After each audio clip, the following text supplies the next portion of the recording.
但是的话呢，反正你就想吧，这个事儿就是我拿歌剧演员也并不一定能砸，但是我这跛脚羊。未来的这个 BO5乃至 BO6当中，我都拿不出来了。对，当我真的有一套阵容特别适合跛脚羊拿的时候，反而就没有拿出来的机会了。啊，所以说有时候这个 BP 啊，它不能做的那么的。但是对于仙梦来讲，我肯定还是要去解决一下你这个点啊。对，而且这个位置的话，飞行家是没机子修的，他得去传下，或者去大门。那幸运儿的话呢，开局。好的，进入比赛画面啊。那神智这边的话呢，也开始先往远离监管者的方向去跑，去到双11的一个方向。对，仙梦这边的排尔明思路也是先往右侧走，看看尔明还在不在。如果不在的话呢，我再深入的往双11的方向去走。但是他看起来的话，稍微往中场绕了一下，不过透到了这边幸运儿的一个位置。对，他的目标还是要找幸运儿的啊。幸运儿前期的话呢，也是有一个香水，应该是没成功，看这意思。牵制跛脚羊最好还是用怀表。比较稳定吧。对，笼子交了，不过这个笼子的话呢，是又架住了板子，又有窗区。这边笼子拆了之后又回去，拉开了很多的一个身位，但这里的话有点没办法了，不敢翻了，有插眼，再加上身距也不太够。第一刀拿的还是比较快的啊，但是毕竟确实是一个香水，也是没什么招。不过手里他的一个飞轮是好了，看一下能不能再操作一下。对的，先控制一下自己跟跛脚羊的身距。这边飞轮交出来，钻过来，没办法了，没办法了。对，咸油梦他这个跛脚羊跟他的歌剧风格有点像，我不看准了我不出刀，对吧？歌剧就是我不看准了我不跳，啊，一定要看准了我再出刀，比较稳健啊。比较符合他那个风格。那这样的话，密码机是2台半，然后正好是在脸上李宝的话，就摇表卡一个比较极限的淘汰进度去救一下。是的，对于一个香水幸运儿来讲的话呢，其实牵制的还是比较不错了。这里第2段没有摇到。这波也没有什么逼救的想法，反正我优先淘汰一个。对，给到一刀，你3段表都摇了。选择继续追击神坠，打一个针对。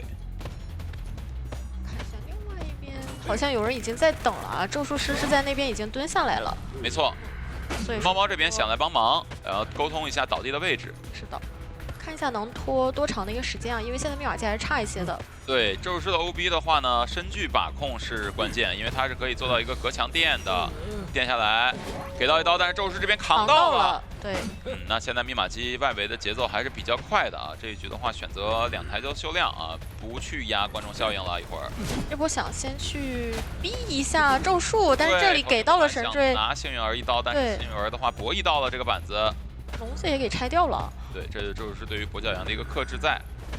现在的话有点难受。再给一刀3层喉，手里愿力也不是特别够啊，这个笼子。哎，这边。过板刀没打到，也没被砸到头啊，极限的一个身距。不过对幸运儿来讲也能接受，反正还是没有进入到倒地的节奏。是。哇，这边3层喉，然后这个笼子应该是可以拆掉的，对，自己拆吗？哎，但刀稍微短了一点，但是因为他吃不了1/4伤害了。对，其实刚才的话呢，可以让咒术师把笼子就拆了，就完事儿了，对吧？这样的话，幸运儿的走位会更舒服一些。他可以就在中间观察一下，也可以，对吧？所以这一波的话呢，咒术师发挥的作用还是挺大的，但是只不过他只能发挥这1波作用了啊。下一波的话，手里是没喉的。看一下梦露已经在往这边赶了，他们还差最后1台密码机。但咒术师想过来帮忙扛刀，顺便再吸一吸喉。先直接交喷气背包。主要猫猫那边可以直接救了。另一侧的话，让咒术师把人救了。是，但手里愿力比较多。是的，而且现在猫猫手里的咒像不是特别够啊。想打一个针对刀，那这样的话，幸运儿也是交出了自己的飞轮，咒术师先倒地。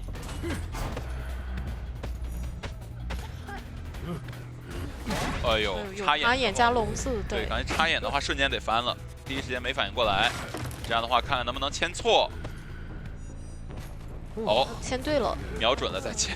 那这样的话还有机会再挂一下咒术师。是，密码机的话呢，来到了80，把咒术师挂上的话，他开门战的牵制能力也是有的。对，这波救人尽可能的要帮他把飞轮给拖出来，想往地下室走吗？然后也是带了一手巨钳，对，是肯定摇不下来的。这边梦露选择交了自己的一个喷气背包过来，赶紧还想挂到最里面。哇，确实。主要现在手里怨灵也是满的，所以说这个地下室有点难出啊。给到刀，不过这手选择插了个眼啊。宙士一刀，宙士开门战的话是有猴有飞轮的一个状态。这求生也没有着急量，毕竟这波救援是有化险为夷的。啊，谢莫想优先管一下离门比较近的这个人。但是梦露手里边也有高喷啊，不着急。也是让谢莫把他3个眼给续出来了。对，但求生者这边也不能着急，因为现在没有去贴门的人，贴门的人在被追。可以再拖，对啊，甚至说可以把宙士的自愈拖出来，然后再去点门，然后让梦露带走小门，看宙士能不能回头点小门，还是说直接去跑大门了。我感觉对于夏沫来讲，也不太想耗费太多的一个愿力啊，他直接想去管灭瓦基了。想去管一下偷袭一波，但这边是没有打到。他这个位置比较狭窄啊，把自己给卡在这个位置了。是的，现在在想过去找一下梦露。那梦露手里还有个背包，而且你不是太清楚他具体的一个位置啊。是的，先排。他往这个方向走了，但是没有看到人。大门那边已经是点了很多了。这边的话，先交大喷，然后再接上一个喷气背包。哦，这样的话，预判梦露要钻过来，但大门那边是选择直接传过去。咒术是可以走的，点一下。大副这边的话，因为手里是没有道具啊，所以说他是往双11那边撤了一下。对，有耳鸣，但是又消失了。钻过来，的话应该知道已经看见位置了。但是飞行家的自愈是肯定能拖出来的。对，然后起来直接点一下小门，这波已经是耗费谢莫很多的愿力了。对对对，这波不好管了。给到一刀，哎，不过不好说哦。主要那边挡的离门有距离，他可以往门那边去挂。他只要笃定梦露敢点小门的话，他可以往门那边去挂。这边已经开始点了，但是这个点门的，看仙梦会不会直接排小门啊？感觉他的方向是直接往这边，但是往中间走了，犹豫了一下，那这样的话可能来不及了。对，你必须挂上人之后，第一时间全力往小门冲。是，主要他的愿力也不太够。对，刚刚只有一个围龙的机会。对，他就算有2个围龙，他过来之后的话呢，也很难去排另外一边，所以说他就走路去排另外一边。然后呢，是的，没有太多的身距可以跟我拉开。没错没错啊，前面古董商的一个班位按掉了之后。歌剧演员的摇摆空间会变得更大了，在此基础之上的话呢，你的 OB 位其实只能锁弓箭手了。哎，这里的话呢，有幸运儿也可以上船去追一下弓箭手。其实这个选点的话，成都竞技是赚了。对，因为没有贴到莫尔士那么近。对，弓箭手的话，在大船上牵制，其实还是挺游刃有余的啊。好，选择的话，往大船方向先走一走，可能是要单挑了。直接去逼迫一下小白，而且小白是在这边那个楼梯，其实身位贴近的还是非常快的。是的。前面龙骨弓啊，先选择下去啊，然后这里边的话你走的比较慢，哎，但是打到了建筑上哎，不过一箭穿心了。是，但是他自己的一个身位会相对来讲稍微差一点，还是在一个大空地。先拿刀了。这里的话呢，确实还是要把那个婢奴给命中啊，就是你刚才龙骨弓的话，我可以拉着弓，但是我不交，对吧？你要么就原地等。这边又空了，那这里婢奴好在是进板了。是的。这个节奏非常不妙啊！飞轮对，现在前面是个空地啊，好不了，飞轮好不了，这个地方直接是撕裂纸满了。但是到了这个位置的话，看一下能不能再命中一次。这个地方是研究过这样去 OB 的，去这个牵制的，刚才大老师把那个婢弩命中给挡住了啊！刚才那个婢弩是命中了。那这边逼出闪现。是3个半台。对，歌剧演员追大船，基本都是说闪现好了就到，不管你大船的人是谁。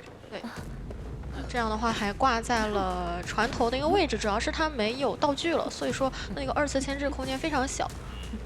小白的话呢，也是尽力去牵制了。这种前期的话，确实博弈上来说看得让人有点揪心，但是的话呢，也把道具都交光了。这波救援。选择直接不交路易过来救，没有变身。对，就是防止被骗的关键就是我不交，我就不会被骗，对吧？我顶多会被打，但是不会被骗啊。佩佩这边犹豫了一下啊，说银月也断了，不对过还是能一直追着这边要倒地的人走的。是的。看一下，另外一边枯草已经是进步在旁边躲起来了，但是大船这边是有个地下室的，还有想往船外去挂一下。直接选择挂在小破船的位置。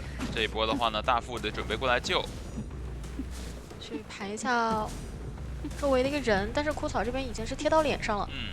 直接摇表了。这波救援的话，尽量不双倒。 然后的话，需要给一波调整状态的机会。木偶师的话，刚才他是半状态救的。好，无伤。对，还有机会进哦，没有，因为两个人分开走了。对，其实还是挺赚的这波无伤救援。因为我们刚刚讲状态可以不用那么着急了。对，救完人的话，他们可能需要调，但这样木偶师其实还是有牵制机会的，毕竟他还有一次变身。对，因为当时主要担心大副和木偶师两个半状态，你万一谁没留好是吧，就没有人能救了。这边的话，小白每次也是倒的离椅子都非常远，所以说在挂人的环节都已经拖了监管这边很长的一个时间了。是，而且的话呢，成都机器他们的一个密码机的安排。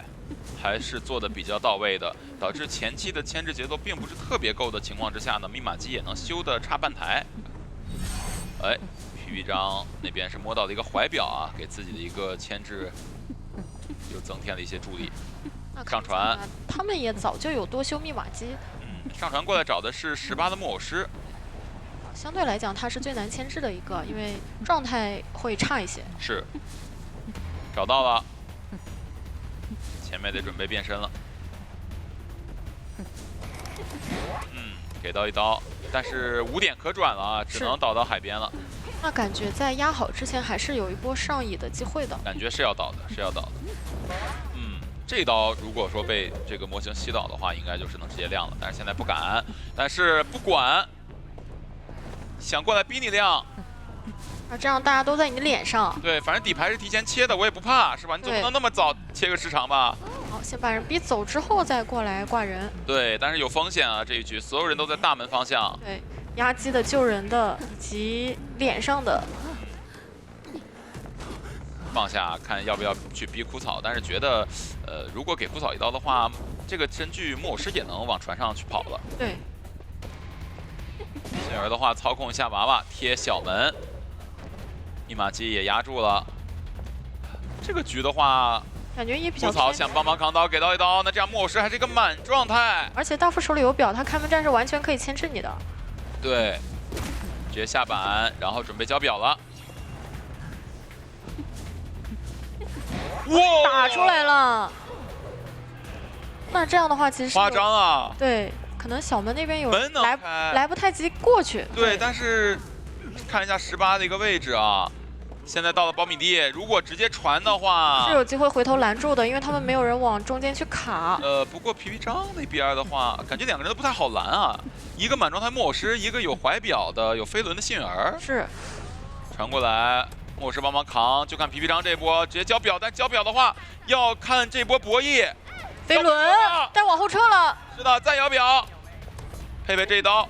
哦，扭出去了，其实就是向左或者向右。是的，主要还是门口还有个娃娃，我看到后面很明显幸运儿在。我的天哪，强中自有强中手啊！蜡像师的话，这张图的话也确实比较舒服，因为它很空旷嘛，有很多的一些地形，它甚至可以往2楼去喷射自己的蜡。对，打法罗其实挺舒服，要合适的 BP， 但是它上限毕竟没那么高。虽然这张地图比较好打，但终归上限没那么高，不像喧嚣一样啊。 但是得看它的一个追击速度了，因为一旦开启2阶之后，我觉得这张图对于蜡像来讲就。好的，进入到比赛画面啊，那来看看第一个追击的是法罗，奔着皮皮虾那边走，然后顺便封一下枯草的密码机啊，不让他修。那你能看到玩18的话，在2楼这边应该也会放一些辅助跳板。直接过来追一下皮皮虾啊！皮皮虾法罗女士确实是非常被蜡像师所克制的，但是一个跳板的话呢，从一个跳台跃入到另一个跳台当中啊！哇，好在监管者体力够用，要不然都累得够呛啊！对，就隔着很大老远。对，然后现在也是终于近身了。对，近身的话，法罗这个隐身就比较形同虚设了。你看，能听到，刚刚喷到身上了，打在身上那个声音，直接回头拿刀。对。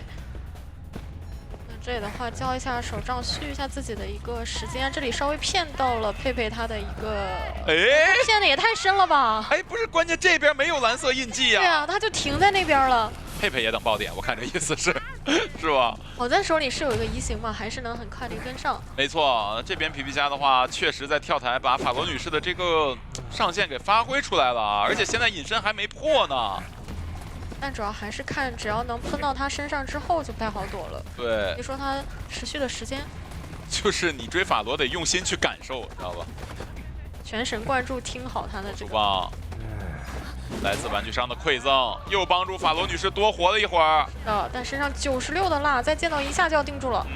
那没招，反正也没有那个飞轮之类的。对，飞轮消蜡也确实比较难。而且在空地消蜡，就蜡像是给你叠上也很快。对。那其实法罗女士，我觉得6成这样的话是完全能接受的。对吧？就看一下他们的密码机是怎么安排了。枯草那边密码机应该也是要被蜡块封一下。18这边的话也修不了，还想封一下小白那边的，对，封住了吗？没封住，好像，看还是在报进度的，对。18这波先来救援，然后佣兵的话呢，直接起新机，这台应该要交给18来补。PP3的话先带走。对，那18修完这一台应该是直接修亮了吧？还是怎么？这样的话有机会，哎，但蜡块没有丢中啊，本来是想开一个2阶的，那应该也差不多吧。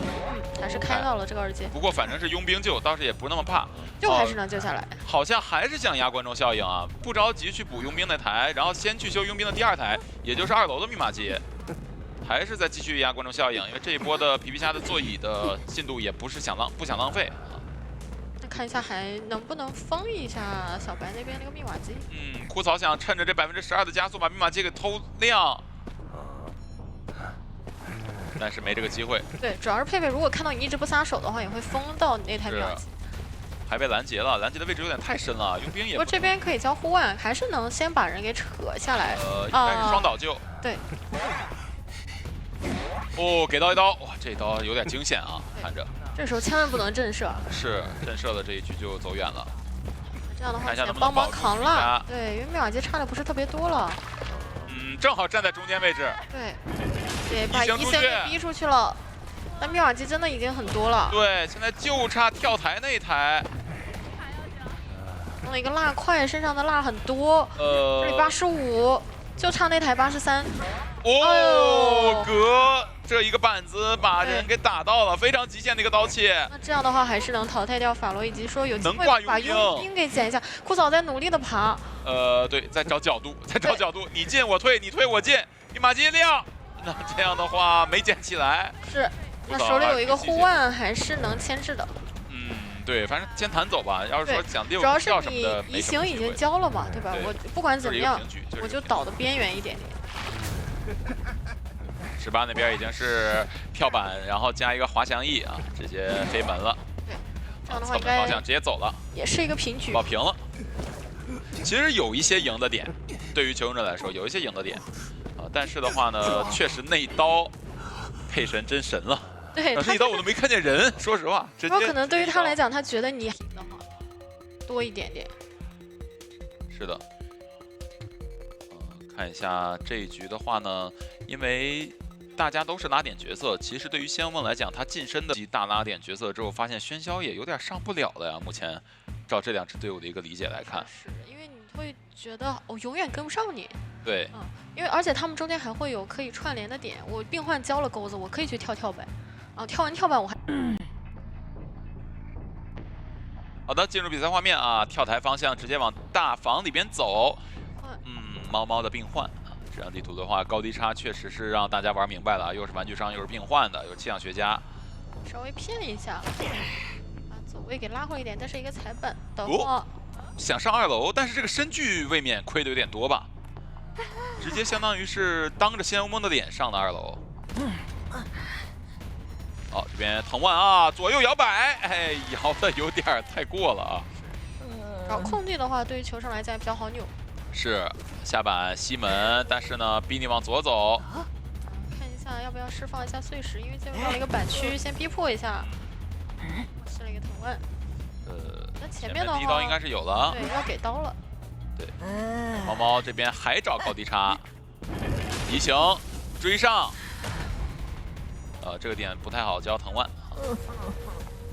得看队友有没有什么跳板给到他，如果没有的话，这里就比较难受了。是的，藤蔓绕一个大圈。缠到了，那就直接击倒。前期你这个圈拐得大，后期的决策空间就要多一些，更灵活一下。那这里的话，逼出的技能，交完了道具，插一个飞轮，挂到了地下室。这一局感觉是准备保平的局。对，因为有个地下室在啊。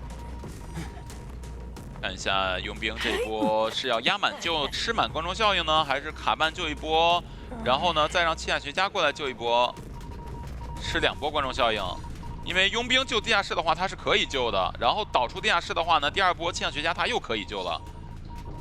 看看这个观众效应是打算稳健保平，还是搏一搏惊险的保平？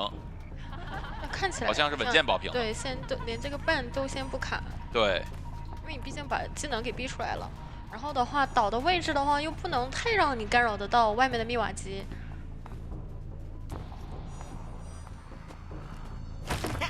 这个走的方向看起来是一点都不救了。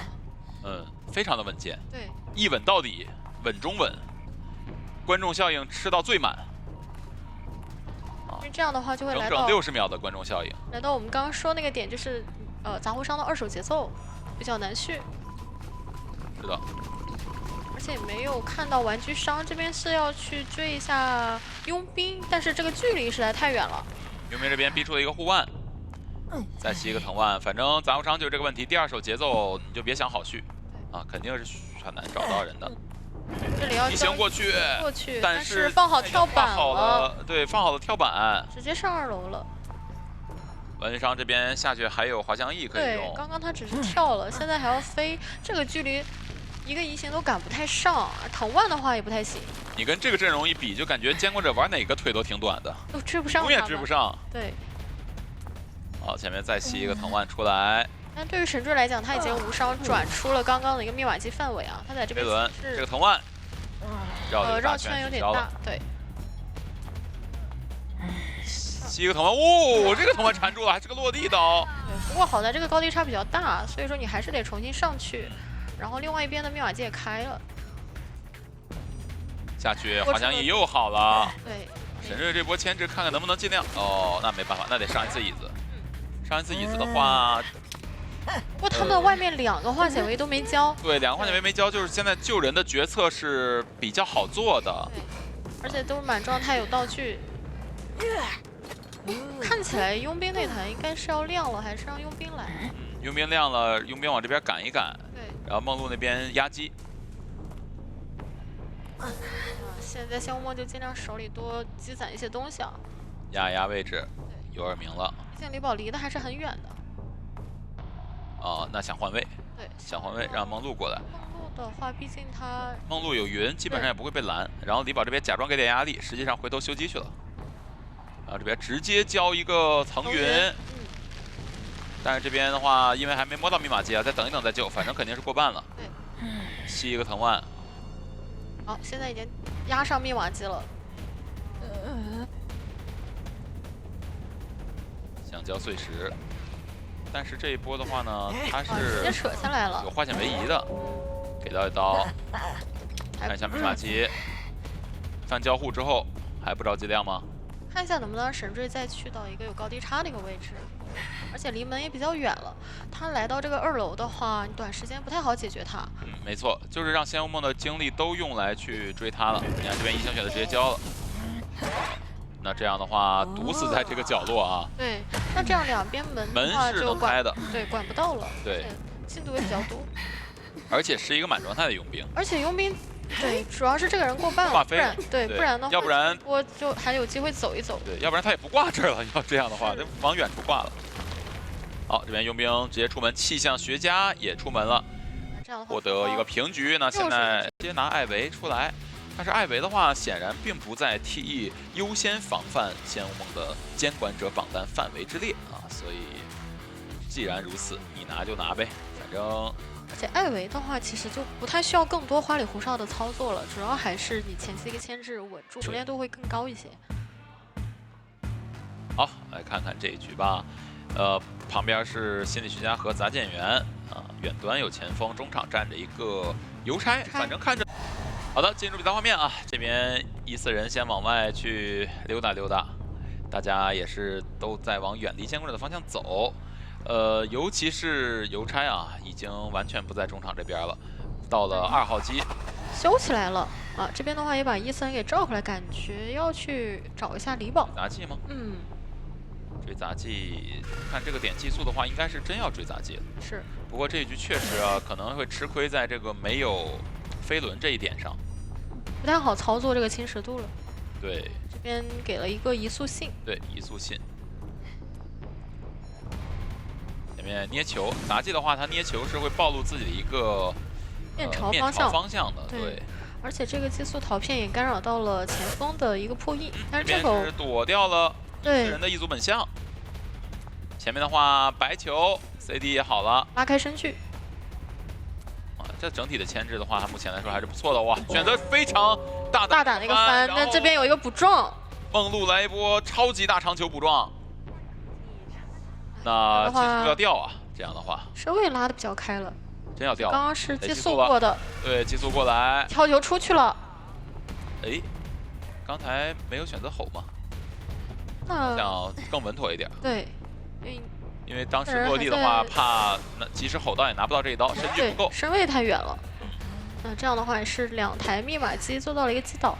对，2台密码机击倒的话呢，这局确实得去压一压观众效应了，要不然密码机亏的数量实在太多了。梦露看一下，梦露过来还是比较远，因为刚刚还在大推的位置。看这意思，应该是猫猫来救。对。然后梦露再想办法稍微保一下，看情况吧，看救下来的一个状态。猫猫过来了，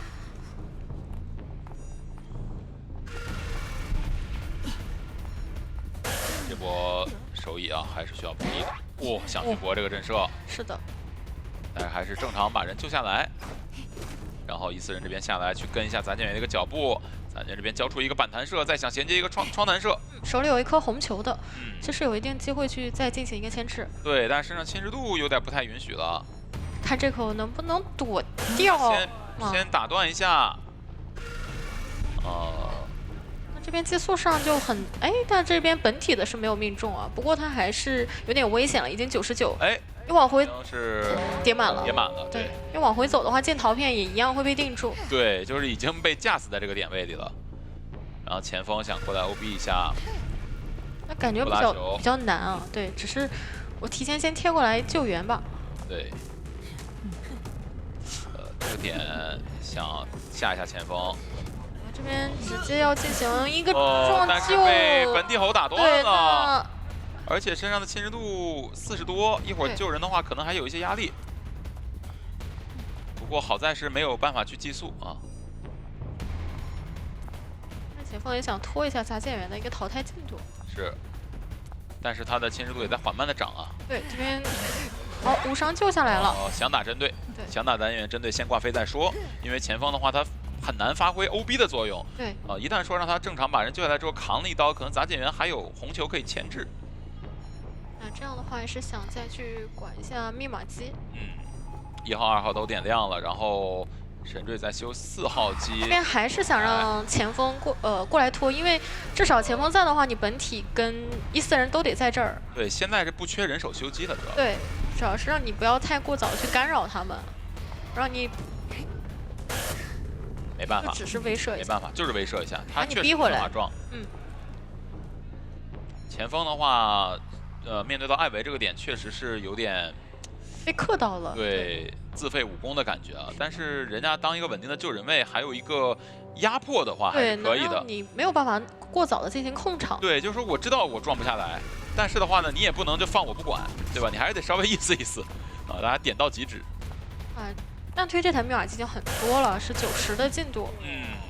然后躲过了一口吼啊。神坠，哦，但回身被抽了一刀。主要也不太敢去博弈，去看着博弈。这边对于项梦来讲还是有所牵挂的，因为大推这台红毯这台密码机也很多了。对，他开门战的话呢，针对邮差或者针对心理都可以。这一局的话，他把闪现留到最后，其实开门战是有多抓的面的。对，因为开门战是确实很难有人能溜得动他。而且这张图来回管两边门的话，对于时空之影很方便啊。对，然后现在本体去找一下猫猫，然后偷偷的传中场一会儿。前锋只要稍微给点压力，我就要传中场给到一刀。然后你们都没有飞轮的情况下，不太可能躲掉我这个2级啊。对。然后神阵那边走了，但是红毯密码机是管不住了。这边就本体传到小门，然后大门这边的话呢，就让14人看住。对，小门这边逃片比较多，刚刚在挂杂技的时候已经提前放好很多了。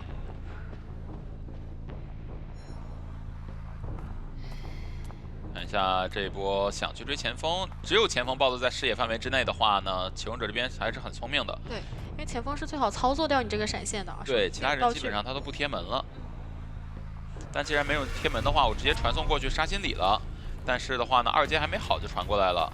他觉得心里没有道具的情况下，他直接闪。主要是小门逃片是不是按不住呀？太多了。不过选择直接挂了。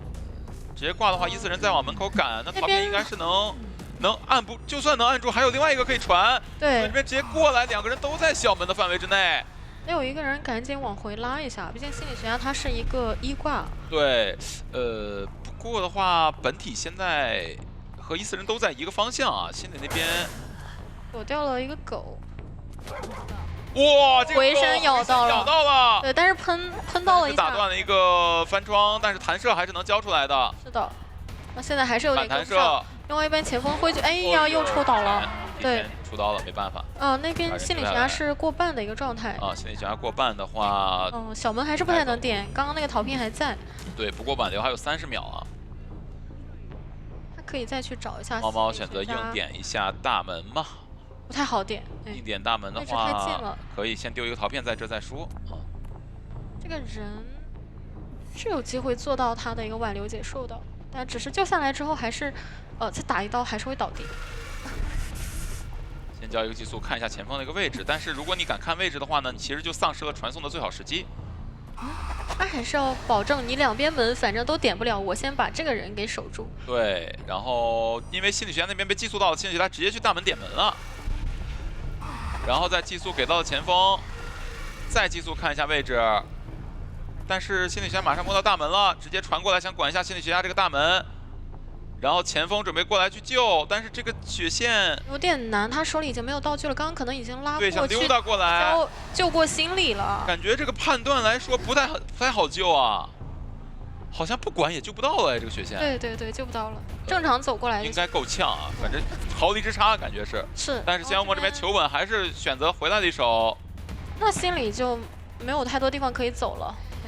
心里是要倒的。对。但是前锋那边的话门也没点，所以这一局的话还可以再去争一下。心理学家是过半了，他要挂吗？直接挂飞。地窖的话是在大推的。那现在再过去，挂的话就求稳，管不到前锋了。对，一般来说的话，就是因为闪现快好了嘛，我不挂心理学家，然后本体传到小门再去打前锋。对，我就追他，对，我保证心理学家起了之后，我再回来控门，对，是吧？因为你这个人他永远有一个，要不就不交，是吧？要不要交的话，咱就拉得远远的。对，是，所以这个点的话，可能还是需要注意一下。包括像心理学家作为一个白碗去牵制到杂货商的话，这一局相当于是没有。然后用完火灾侦察员的球之后，也可以去找拉拉队员，反正就是如果追他的话，是大家都可以帮他的。对，然后最好是让大家一直都帮一遍，甚至到最后让守门人去扛一下。好的，进入比赛画面啊，直接来看一下，应该是这个方向和皮皮虾去单挑了。对，那皮皮虾的话也是优先给你拉开身位啊。往中场方向先溜达溜达啊。甚至皮皮张那边也是进步走去把位置让给拉拉队员。对。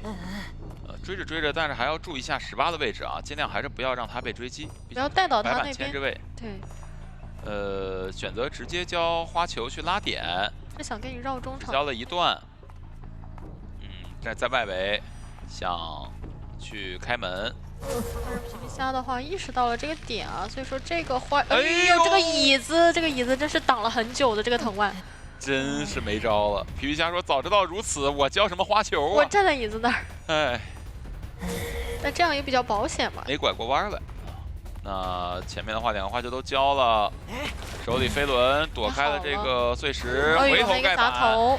那感觉这个牵制就已经很成功了，现在都是个无伤的一个状态。对，我感觉他甚至有机会续出来他的一个花球。一炸一刀移形过来之后，皮皮虾这边也是想着忙着转点啊。对。下一个花球能不能续出来？看一下这波藤蔓够不够准。但这个距离比较远啊，这个有加到短板了。哦，被发现了，那要倒了。这个地方。我没办法，哎呀，刚交了，一瞬间亏麻了呀，皮皮虾。真交出来一个天一个地啊！交出来的话，那又能再多拖20秒了。对，这个距离他是肯定交不出来的呀，是不是？主要是没有回头看呀。没提前好的话，就不太可能牵制起来。对。啊，这一波的话，节奏让苏打给缓回来了一些。总体的话，还是将近3台的一个牵制。对，而且这一局的话是没卡观众效应，2台全亮了。对，我觉得对于球商来讲，目前的节奏想保平还是很有机会的。但是得看这波手椅啊，直接扯下来了。跟你搏这么多了，感觉搏的越久，压力越大。对，不博弈，因为你放藤蔓的瞬间，我直接扯了。对。然后藤蔓生成之后呢，正好我把人扯下来，把我定住也无所谓了。哎，不打吗？哎，2阶不要吗？感觉不重要。对，看来不是很想要。观察场上还是其他人的位置更重要一些。对，可能想要留到后面。对啊，这个想留到后面再开。这个2阶的声音会给到球场很大的一个压迫啊，这样吗？那个压迫有那个开门战的那个嘟的声音，给监控者的压迫大吗？不好说啊。通缉到守墓人，那守墓人有铲，但是被吉恩发现了，这边要先把这个球打掉吗？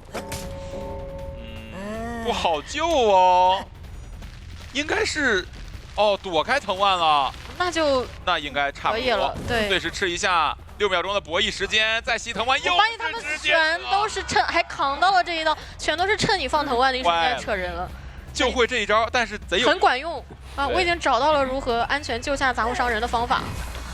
炸到了，软机差的不是很多，现在有个减速飞轮，能不能？哎呦，没办法了，没跟上啊，守墓人在里头，对。如果能再扛一刀的话，还真有机会就把密码机拖够，这差的真的不多了。差了什么吗？差了一开始浪费那花球，再多一个的话，多一个花球，密码机拖够了。选择切一手技能，密码机也是直接点亮了。但是现在对于球上来讲，我可以放心的点门啊。如果说你直接传过去的话，另外一些人直接去小门就可以了。直接开门。我觉得追其他人的话，甚至还会队友走地这样的一个风险。是，先管大门这边也是过来找一下18，毕竟是白板。然后另外一侧的话，其实苏打他心里有数，2个人现在才开始往小门赶，只要处理18处理得快，这一局我还是有传送去压迫的机会。这里但是站在危墙后面去，还交了一手飞轮，想砸。哦，但是这边拐的一个角度是没有经过刚的围墙。哎，是的，那现在的话比较考验苏打，也考验橙子机的求生者。就这个3人开门战，门不够，然后有人卡中场，我怎么打？吸一个藤蔓，排一下位置，3连方向，但本体得过来才能看有没有耳鸣啊。他现在还是有机会拦住那个卡的人，因为卡的人离他可能要再排一下墓地，然后再敢传。但是可能会有点来不及啊！现在如果再不传的话，火灾就走了。而且守墓人出来了，守墓人可能也怕火灾走不了。守墓人又回去了，再不传真来不及了。这藤蔓，那他就是觉得连击这边有人哦，纯吓唬人。对，我这个传送是哎，但还是交了啊。那这样的话也是成都记忆在第3局打了一个5比3的比分。没有想到鹿头现在已经是跃迁至此了吗？我觉得月宫的话也分满月跟半月之类的。月有阴晴圆缺是吧？对对对，可能大家都是月光，只是今天选择了不同的月光。可能是鹿头是正月15的，是入殓师，方便去大房。守墓人的话呢，在木屋以及大房方向的弓箭手。这场谢幕还是选择了就是我最好追。好的，进入比赛画面啊，直接是往大门的方向吗？啊，应该是要去找一下。放灵就上2楼了。对。入殓师还能找到吗？那肯定是走到跟前的话都没烟了。那要再往这个方向，也没什么人了。就小门方向是没人的，人都拉走了。这个耳鸣是2楼的。雪地啊，啥也没有。2楼的那个人给你的呀。想找人，根本没有人。那现在最近的，没有最近的。现在只有大房里有个人，但那个人很远啊。对，而且你现在再去大房的话，飞轮是能好的，不怕你封大房了。但是他就觉得入殓可能在这样的一个方向啊，但其实入殓确实离得很近，只不过不在一个楼层。是。不过前期的话也修得不快嘛。对，因为大家也都在拉点，不太确定你要追谁，你们有一个很明确的。哇！飞轮先躲，但是还是要吃到这一刀。神坠是正好出来想对狙的情况之下，仙雾梦那个钩子，对，那钩子正好甩到脸上了，他来不及再去做一些反应。是，这神坠刚露头就被勾到了。啊，这样就比较难受。回头，他刚刚飞轮交过了，也是卡了一个拐角。嘿，这还是看见了他具体的一个方位啊。爆点，守卫77爆点了。啊，钩子要，勾到了，那没招了。秘弩96，差一点点。够了，不用下降太多，先把人挂上。而且身上是有灵柩的。这边走到地下室里的最外边的椅子是够用的，这个这个撕裂值啊。但是弓箭手刚才和入殓师都在大房的好处体现出来了。见过面，直接给你反生。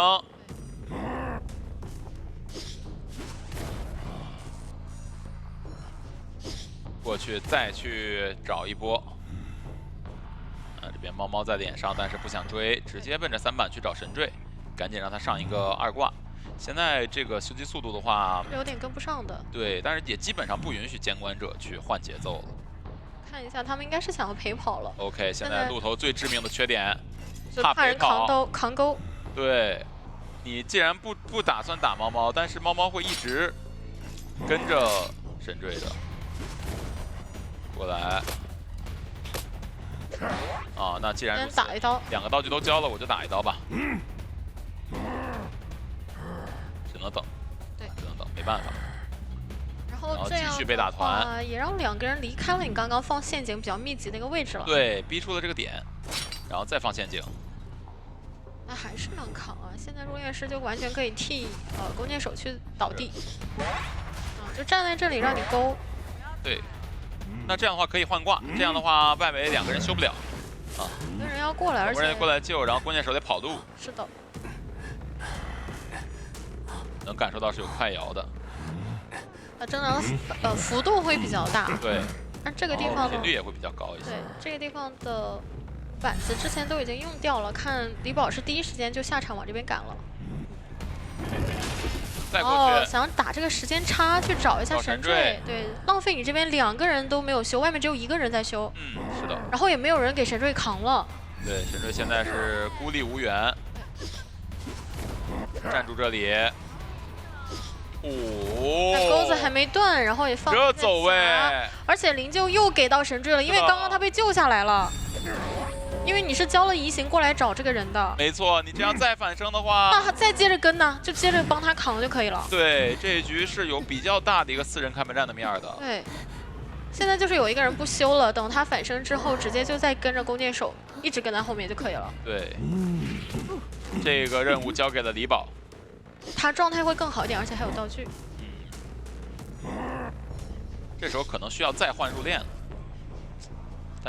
但追这个人的话，也行。他毕竟是个挂飞，就算让你们撑到开门战的话，他是个没有道具的一个状态嘛。是的，密码机压好了，选择直接点亮，而且是开门战，没有技能。对。虽然说有幽闭恐惧，但是你是没有传送的。除非说这边解决的特别快，然后再这边勾到了，神来一勾。是，那这样小门的这个人是不太好点门的，毕竟有幽闭。他可以走地窖，走这个木屋的地窖。那往这边切，他是能看见地窖的一个位置。是。选择挂，那守门人应该是稳走的。且他是要过来管门了。守门人，哎，他选择蛮多的，应该是要想走门。哎，要走地窖。哦，空攻了，完成了一个3跑。是的，仙无梦这边又想防走门，又想防走地窖，对，怎么样？你是3乘4过来的也好，还是怎么着，你都要翻一个窗，都要踩一个板，是吧？在这种情况之下的话呢，如果说以保平为目标，蜘蛛是非常好的一个选择。但是如果说要争胜，想扩大这个比，不常能偷到一手，弹射如果少的话，他们的天赋就算是被偷到了，对吧？我带飞轮带的多，再加上我本身有位移能力，我可能基本上不怎么带弹射。那我6蜘蛛的情况之下，我这个飞轮作用不是很。好的，进入比赛画面啊！看到的深渊时装，到中场这边是飘逸啊。是的，有一个怎么说呢？小翅膀，一会儿加蛛丝的时候啊。到假意是想要去外侧楼梯啊，实际上直接奔着外面的也没有18旁边的皮皮虾都是假意，对。但是这皮皮虾不能再假了，对，这应该是真的了，对。啊，这个真得追了。找一下空军，板子正常破掉。空军的话，我往大门方向转点。对，也是觉得我前期把枪吃掉，后面也没有什么后顾之忧了。对对对，就是个白板。变故。慢慢踩板不着急，蛛丝攒到100以后再开始追，是吧？对。好，准备开始架了吧？不架，还是想逼墙，但是你不架也没法逼墙。对，不架的话没有身位压迫，这边不会交到。哎，皮皮虾走远了。走了，对，好像这2层丝。那这边空地你就比较难去躲了，对，因为皮皮虾的转点很明显，它就是往空旷的地方走。对，3层丝换了一把枪。架丝。这边架起来。第一刀。飞轮。那这一刀，换状态了。对，那对于苏打来讲还是很能接受的，只要拿到这刀就可以。看一下能不能省闪。对，这边好像是可以省啊，因为你刚刚的飞轮已经交过了。没错，飞轮用来补身具的，这就是飞轮打蜘蛛确实没什么办法。对。而且这种板子的话，一般监管者都是会头铁过的。这个板子的话，它相当于板区是没有办法保护求生者的，基本上大概率是换血刀。看一下枯草这边，主要苏打把它往回挂了一下，之前还能利用到他的一个蛛丝。猴大师依旧，然后这局的话也不压观众效应了，追了3台机，就差第4、第5台。皮皮章也过来，2个人一起啊。3乘4加，哎呀，视野上确实有点受阻啊。但是听到这边是破亿了，所以说别扯，但是还是打椅子上了，还人扯下来了，但是打到椅子上了。对，哎呀，那这波救人有点亏呀。对，对于苏打来讲还是比较亏的。对，到现在空军也没有进入到一个倒地状态。是的。不过他应该也不太想牵制，我就先拉走刚刚300那台啊，因为队友要修那一边的。对。皮皮章，然后的话呢，进行一波换位，让18过来。但苏打这边抢时间想直接节俭。我再挂乙的话，你们这边密码机有可能够啊，所以说我直接就让他进入到淘汰计时了。对，但是你追的空军的话，外围修机是没有 debuff 的呀。对，修得很快，不过他们还是摸到密码机。他们有一个换位，对，18跟枯草那边是有一个2台密码机进度是一样的，一模一样，基本上。直接叫高喷过来救援。啊，直接出刀。啊，准备帮忙扛刀。2层丝都接住了。这边闪现肯定是不能交的。对。存丝。不行就等这边倒地。倒了再说。对。对。因为现在对于空军来讲的话，也是个比较空的地形啊。一旦飞人家倒，这边苏打是可以直接冲过去的，直接闪。但是密码机是能够的呀。这个时候闪吗？这个时候确实不能闪。这一闪人进大房了，一点都追不了。对，然后你没技能了的话，蛛丝量也不够，其他人全都去大门，而且蛛丝量不够了。对你没有什么办法再赶到那边了。那边没人。哎呀，你挂上就一定其他人要3跑了，因为你有点过不去。哦，皮皮虾这边会稍微。慢一点，蛛丝量不够啊。对，而且他其实不太确定，他敢直接过去吗？他不太确定皮皮虾那个位置。他就算直接过去，好像也来不及了。对，来不及了。团3跑了。哇，那这样的话，优势还是在成都 GG 这边。是的，哎，这个闪现真的不该交啊，对吧？那佩佩的熟练度又那么的高，而且其实鱼女也是从一定程度上没那么怕你的 OB 啊，就我是可以包一个大圈，对你进来的时候，就算你撞下来，你自己可能没撞到的话，就有点难受了。但定点撞一般都应该不会有什么问题。哎，这个阵容确实鱼女的上限有点被锁了，就看看佩佩她个人的上限能不能突破这个鱼女。好的，进入比赛画面啊，是自楼方向，直接往中场方向丢一个叉。先围一下密码机，那你这边修不了，然后找到了皮皮章，皮皮章的小说家发了一个信号，我不救人啊，交了一个弹射。然后下板之后再交一个反弹射，直接给包起来了，但是直接反走。是的，反走了，选择去大门附近溜，然后前面有一个1板1窗。就是中场对于枯草来讲比较难受啊，那个圈比较大，他第一时间没有办法扑翼。对。先把这个板子的区域都给围满。哇，换位，直接拿一刀，这样的话是没有时间去吸你的下一个树叶刀。对，没错，而且这个兴奋交的时机也是比较好的。哦，但是这波的话，其实吸树叶吸的速度还挺快的啊。而且主要是旁边有前锋在，对，就是前锋也给到一些压迫。你真的有拿到身位的话，他会给撞的。而且你居然交兴奋了的话，那枯草可要上班了。对，要上班了。反正中场也修不了。选择翻过去，然后左拐那边没有被还是能出圈。对，这个追击上的话，有点陷入到劣势当中了。我觉得对于佩佩来讲的话，重要的是击倒之后。走位躲开了金波，喂，撞的皮皮章好像。不是他撞的时候正好换位了，然后鱼女就不在那儿了。没配合好。就这边。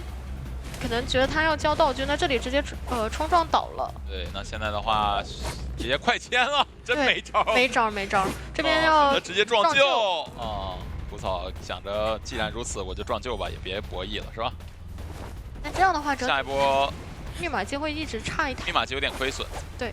这边交了创弹加反弹啊，直接连起来了。嘿。他要被卡住了这个小角落、小楼梯，而且他其实要带走的，因为这样的话中场那边一直队友没法修。可惜自己的隐喻还差一点啊。那这样前锋这一局也不用 OB 了，下一波救人的压力也是比较大的，还救不救了？要不然想办法保平得了。他不救的话，我觉得佩佩也会干扰一下皮皮虾这边的一个密码机。对，但是现在有兴奋啊，空军也不是很好救。是的。二阶了。那还是封一下中场，让你有点劝退了。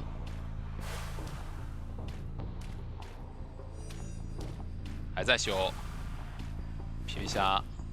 你没封嘛，所以说，但这里应该是有点想去找其他人的节奏。应该要走了。对他佩佩知道他们不救了。前锋的位置已经不可能过来了。是。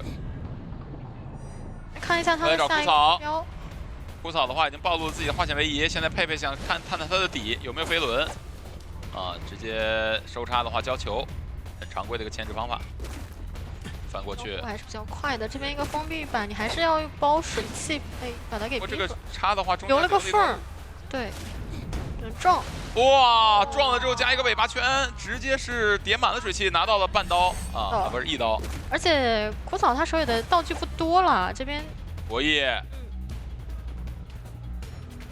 再修中场密码机了，已经接手了，所以不能再追前锋了。还是一直被干扰的这几台啊，对，密码机还是比较近的，中场2台以及大房一个3角形。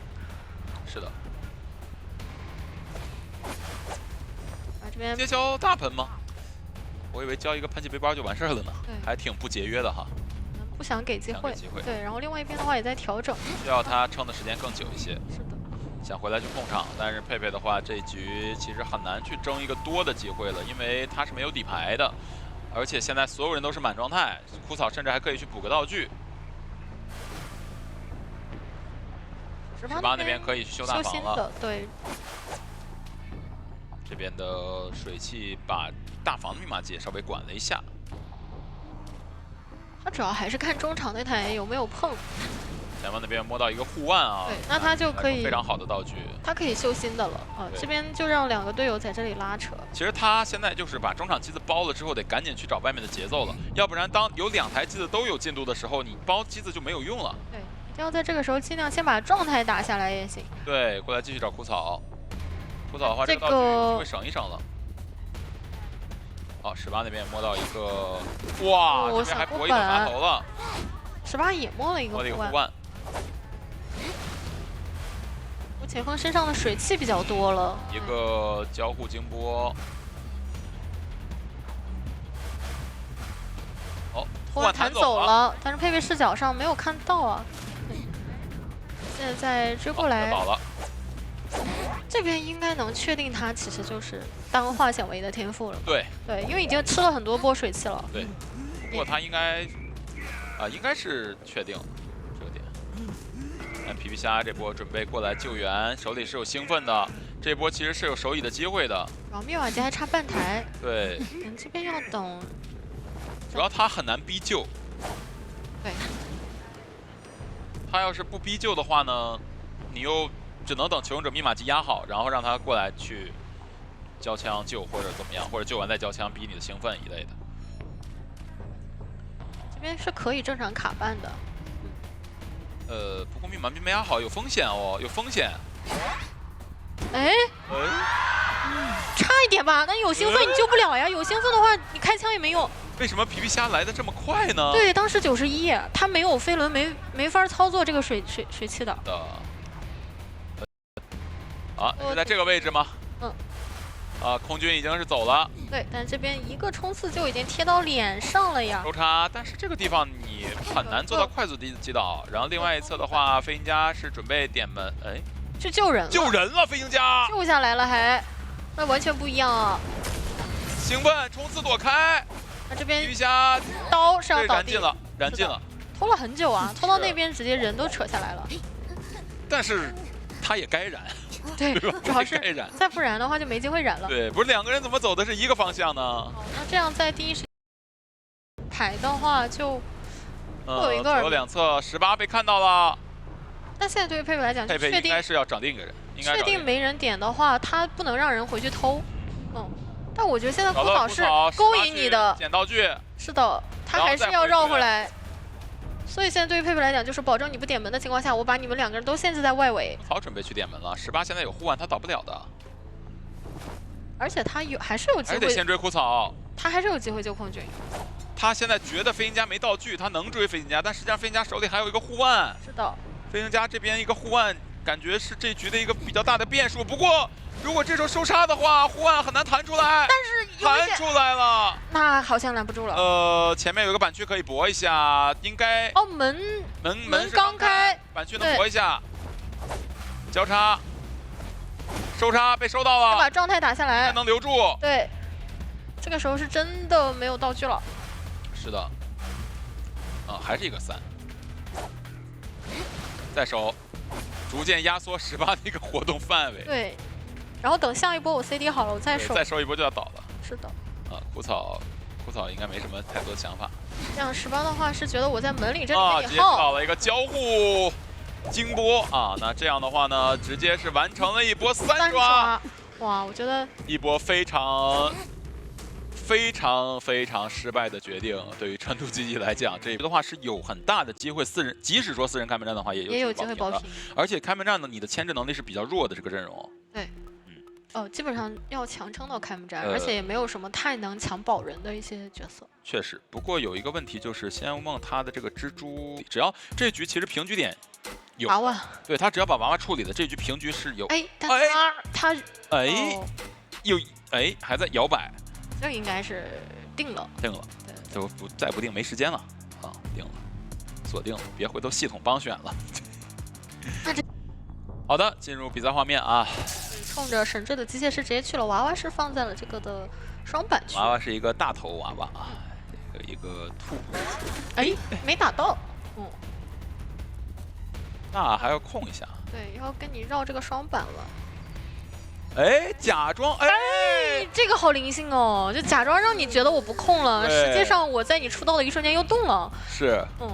那这样，我要先问他为什么要出后撤刀，就缺这点神距，是吧？他正常打的话，这刀还能。哦，那他想换人。耳鸣都没了，没得换吧？这边没留人。虽然说从选点上这边是有个人的，是，但这么长时间好像就是把这片区域都留给机械了。对。 粉丝很多啊，80点蛛丝。那这边好像有点找不到，因为你不是爆点第一时间就过来找机械的。对他追猫猫的话也可以啊，反正把半个娃娃机械留在外面也是 OK 的。主要整体掉的密码机也没有特别多，现在手里闪现马上好了，丝也比较多。3层前面有一个强电流。那看起来他好像是不打算交，就吃受击加速，因为空地我交了也没有什么地方。没地方去。对。 那得看这边也不是地下室啊，放了一个迷烟炉。哇！高强电流破掉了这个闪现。哇，那这个迷烟炉还是非常管用的，因为你确实没有办法第一时间瞄准啊。是的。那闪现交了以后有一定的牵制手法。触到了，这个一边走位一边扭头的一个说法啊。但是牵制时间已经很久了。对呀，你闪现交了，这个人没有倒啊。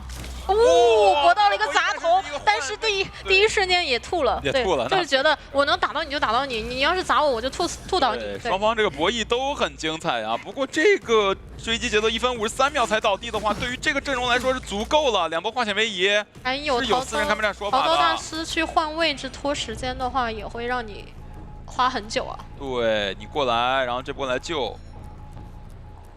电也不踩了嘛，中场这台2台连电。 李宝丢一个炉子，这边没有视野的话，还是回到椅子跟前，因为你要救人是要出来的。不过这个迷烟炉是可以帮李宝很安全的贴到椅子跟前，不然刚刚比较远啊。直接一个无伤就扛一刀，给到一刀。那猫猫这边还能稍微牵制一下，对他手里的电马上好了，而且他的弹射的一个 CD 也都好了。是的，2层丝，交强电流，但3层丝不翻。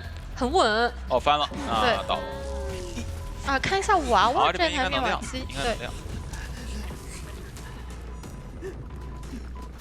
拿汽油刀，哎呦，亮不了哎，而且可能是91的那台，对，那台，但是可以带走亮。就娃娃你还是不敢深追，不然的话囚徒就放跑了。是的，这边梦露过来套个化险为夷机子是够的。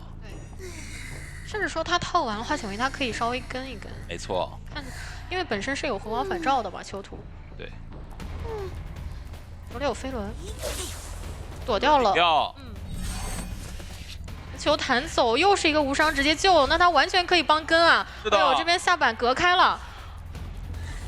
对，2个人还是贴的近一点，但这边还有没有还可以帮堵，还可以帮堵。你这边一定要出蓄力刀。 是的，那这没什么办法，只能前面继续追。那现在这个蛛丝才交，但是蜘蛛的模型很容易卡位啊，看一下这边会不会稍微卡了一下你的位置。但是猫猫这边必须要躲，他必须要躲这个兔。牵起来了，那这样密码机其实已经是压好的。对。看一下有一台99，决定怎么亮啊？亮掉了。 直接点亮，手里也是有技能的。但是梦露这边身上应该是有丝啊，所以说他的位置很清楚，而且身上是没有道具的。是的，选择踩板，不着急。仙梦这边还保留着一些想去底牌争胜的一个希望。这边躲掉一口兔，躲掉。那前面好像确实有点难，哎，翻过去了。感觉可以交闪了。对，这得交闪了。交闪了。交闪的话就是平局。哦，那这样的话，稳健保平，我们的。 加赛就来了，加赛要来了！哎呀，我发现我们2个还挺有始有终的。这个赛季第1场是不是就是我们？是吗？是，好像是哦。记性还挺好哈。好，那有了非常充足的喧嚣准备，但佩佩这边的话拿出了艾维。 2位作为队伍当中的先发监管者，可能他们4大天王里边最不被大家尊重的就是第4手艾维。没有什么克制角色的一个阵容来讲的话，很容易被你这边滚雪球就完成一个多的。咔咔乱抓了，是，只要节奏起来，而且的话，我可能传过去进入比赛画面啊，看一下这边往中场方向走是皮皮虾的囚徒啊，这个确实得注意一下。交了一个弹射，但是本体这个位置稍微有点卡住了啊。但是没有关系，等弹射结束之后，直接选择落地追囚徒。侵蚀度的话也比较高了，也是58。不过囚徒的话呢，可以再交一个超弹射，继续往大门方向去拉点。树林方向是18的费银加在修，往4合方向走，手里还有一个强电流，而且也回到了一开始连电的一个位置。直接交一个强电流，吼到了，但是因为前期没有前期没有跌到60，前期是58啊，所以对于囚徒来说，他一会儿有可能会有一个飞轮消侵蚀度的一个说法。但看下来，他飞轮已经好了。直接看满了。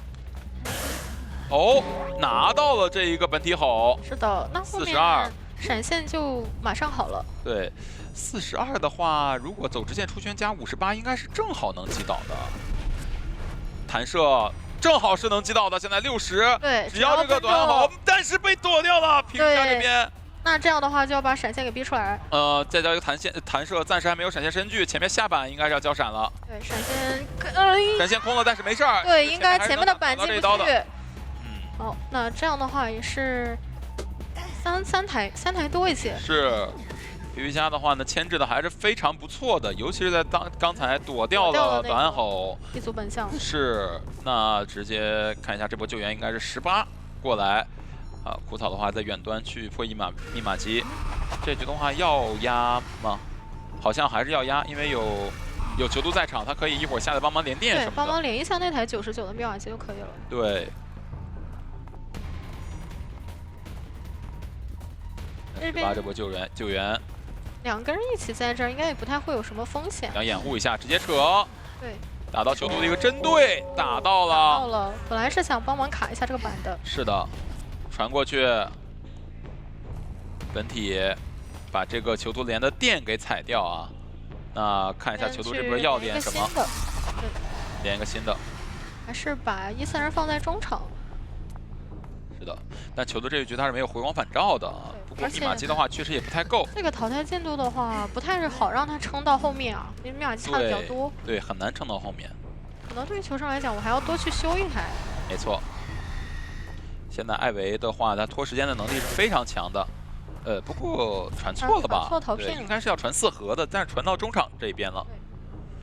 看一下枯草这波救援，骑士的话，这波看看要不要把这个荣誉共鸣给用掉。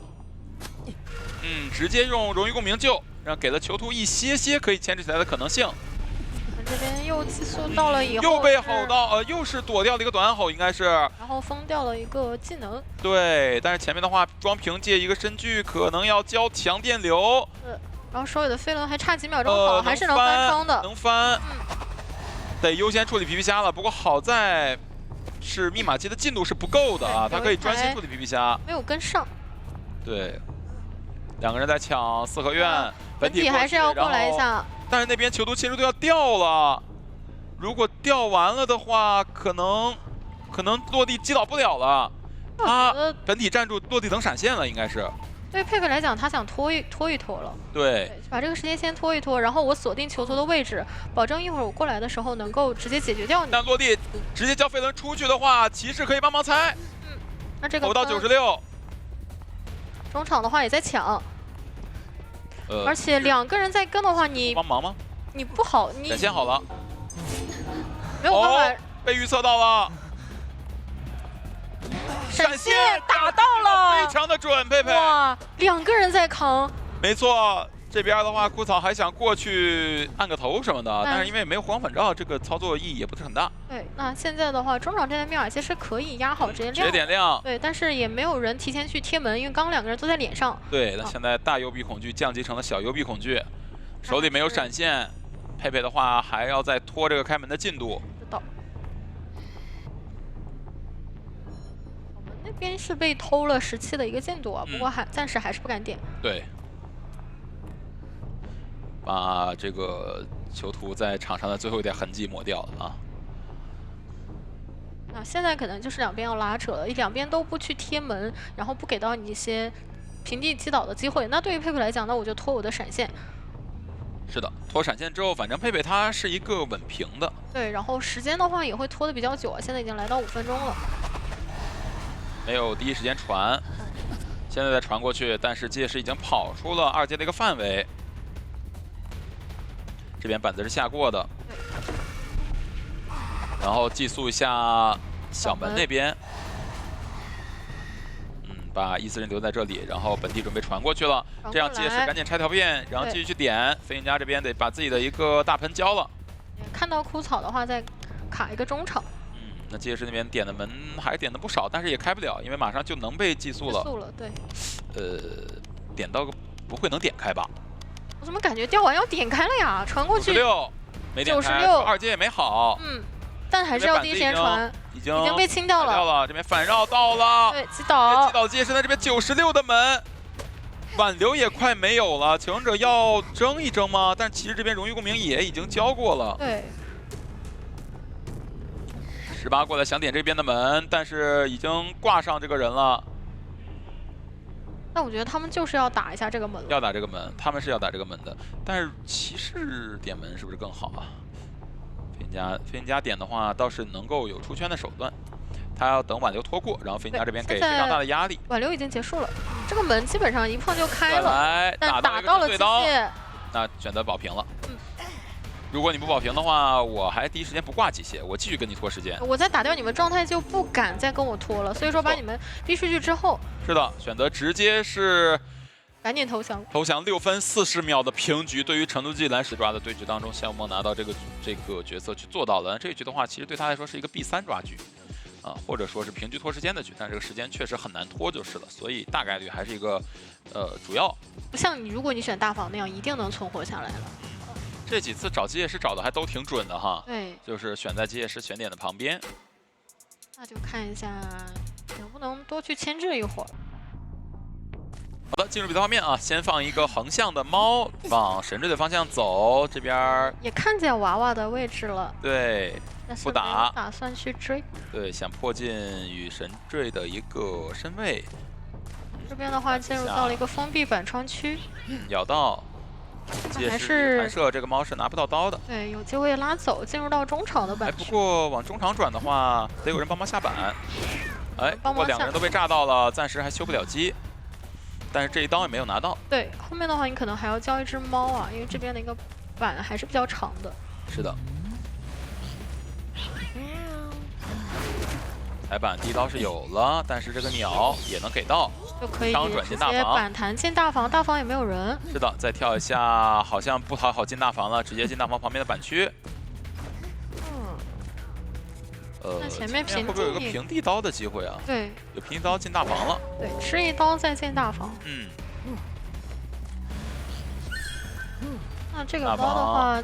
其实是不太好拿刀的，对，因为它是没有移形的，有封闭板，你还是要踩完了之后，这个身位就给你拉开了。感觉可以进冷却了。老弟，不是踩板，这边还要选择踩吗？感觉好像还要再等。再交一个板弹射，再放一只猫。对，还要再等猫。然后这个猫的话拉过来，这样的话刚刚击倒，那这个局的话，甚至。他没有什么有密码机可以踹吗？挂到脸上有点机会。想挂大门那台是能亮的。大门那台能亮。对，这边大门是压着在这里。他应该知道中场密码机是更少的那个。对他现在应该是去踹一脚中场吧。对，过去。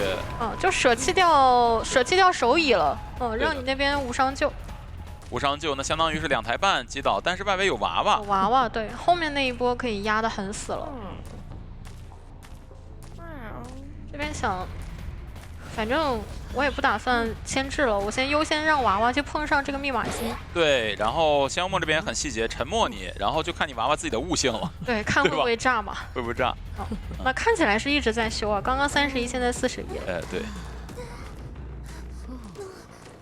这波的话再挂到这里，2分半啊！你要这一局想拖时间肯定是不行的，但是想争胜的话呢，又很难找到这个点。他需要一个救人的机会，如果救人不给机会的话就很难了。但是他排的方向好像让火灾这边直接就扯人了，伤贴近。对，因为你猫还没有回来，把人救下来，非常吓人。刚刚这边蹭一下气囊还能牵制，对。这边密码机马上要。我怎么看守门人都下铲了？是的，准备过来帮忙扛，应该是。还是说过去修啊？哦，那应该是去修了。赶时间。对。神之这边还能自己牵制的。这边放猫。对，这边还是自己无所谓，优先让娃娃那台密码机多修一点。对。倒地的话还能修。是的。82。娃娃那台密码机就看娃娃自己的悟性了啊。又是差的最多的那台。到这儿了。86、87。能坚持多少？90还在修。还在修。95、96、97。还在修。爸爸修亮了！我天哪！好像是先知修的。那真没招了。那也没有关系。没事儿，还是成功的亮了这台。娃娃反正树林亮了，就算他的功劳。对对对，这把还是贡献了一台密码机，然后另外一边的话是直接点小门。没错。那这样的话，时间应该是肯定是拖不够了。对，现在才4分钟，而且现在想要解决掉李宝也比较难啊，这是在大门拖了很长的一个时间的。对。要切船。切船，但是门已经开了。对。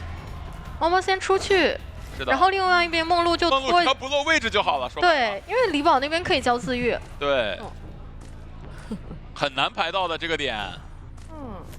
但还是要赶紧完成平衡，因为现在已经4分钟了，现在有2分钟的时间给到他们。守门人起来要直接起来冲门也用不了2分钟吧？对呀。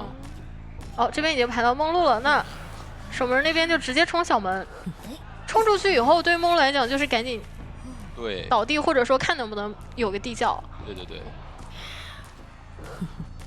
就是冲出去应该就是可以准备投了。对，就是梦露这边就赶紧投了。其实现在的这个对局，他就已经准备倒地投了。对，然后李宝那边下铲往外冲，那拦不住了。是的，5分钟，时间非常充裕，李宝还有1分钟的时间，一刻也不耽误，直接出门，然后后门这边就马上投。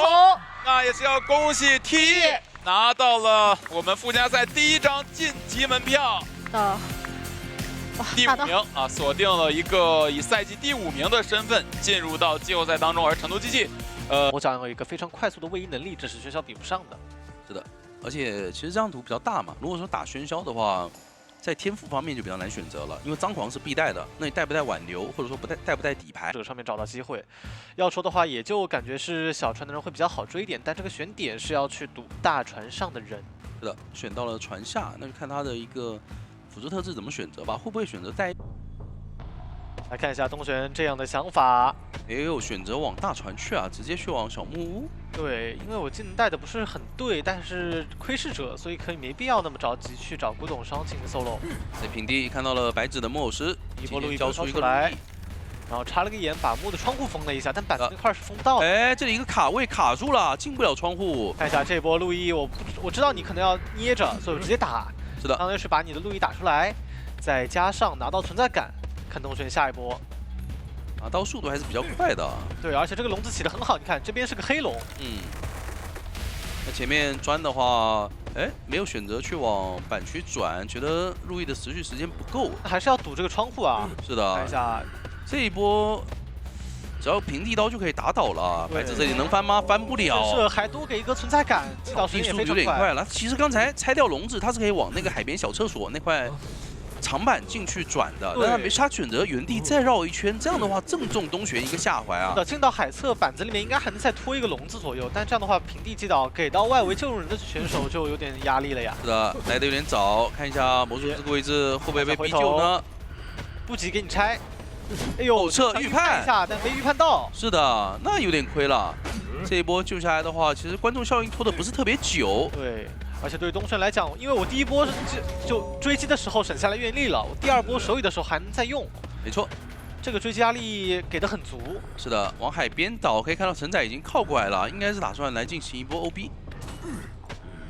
看下一个笼子拦住，用一个笼子赶过来，这样的话承载来得及吗？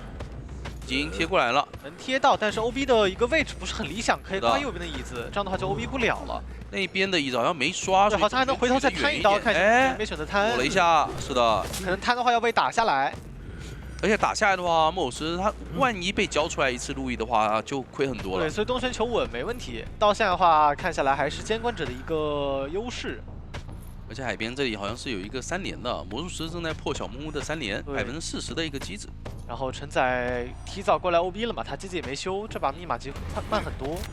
回头，哎呦，这个密码机传到角落去了。这样的话无伤了，还好行，还好是圈住了承载。第2个笼子起得很准。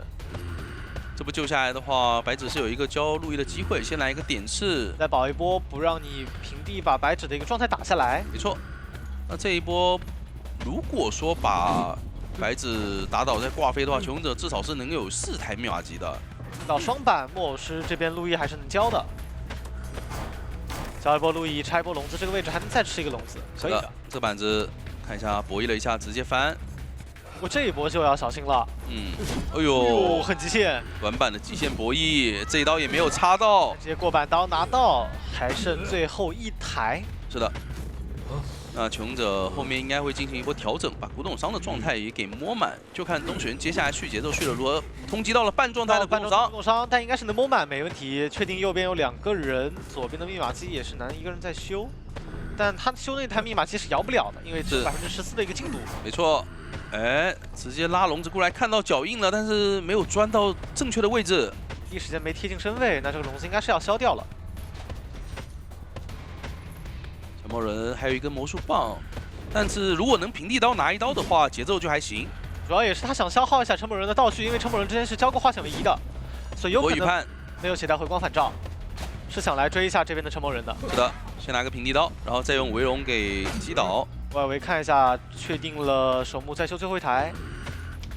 男的位置也好，很难被干扰到。是的，哎，这个笼子了，关进去了。是的，赶紧再补充一个。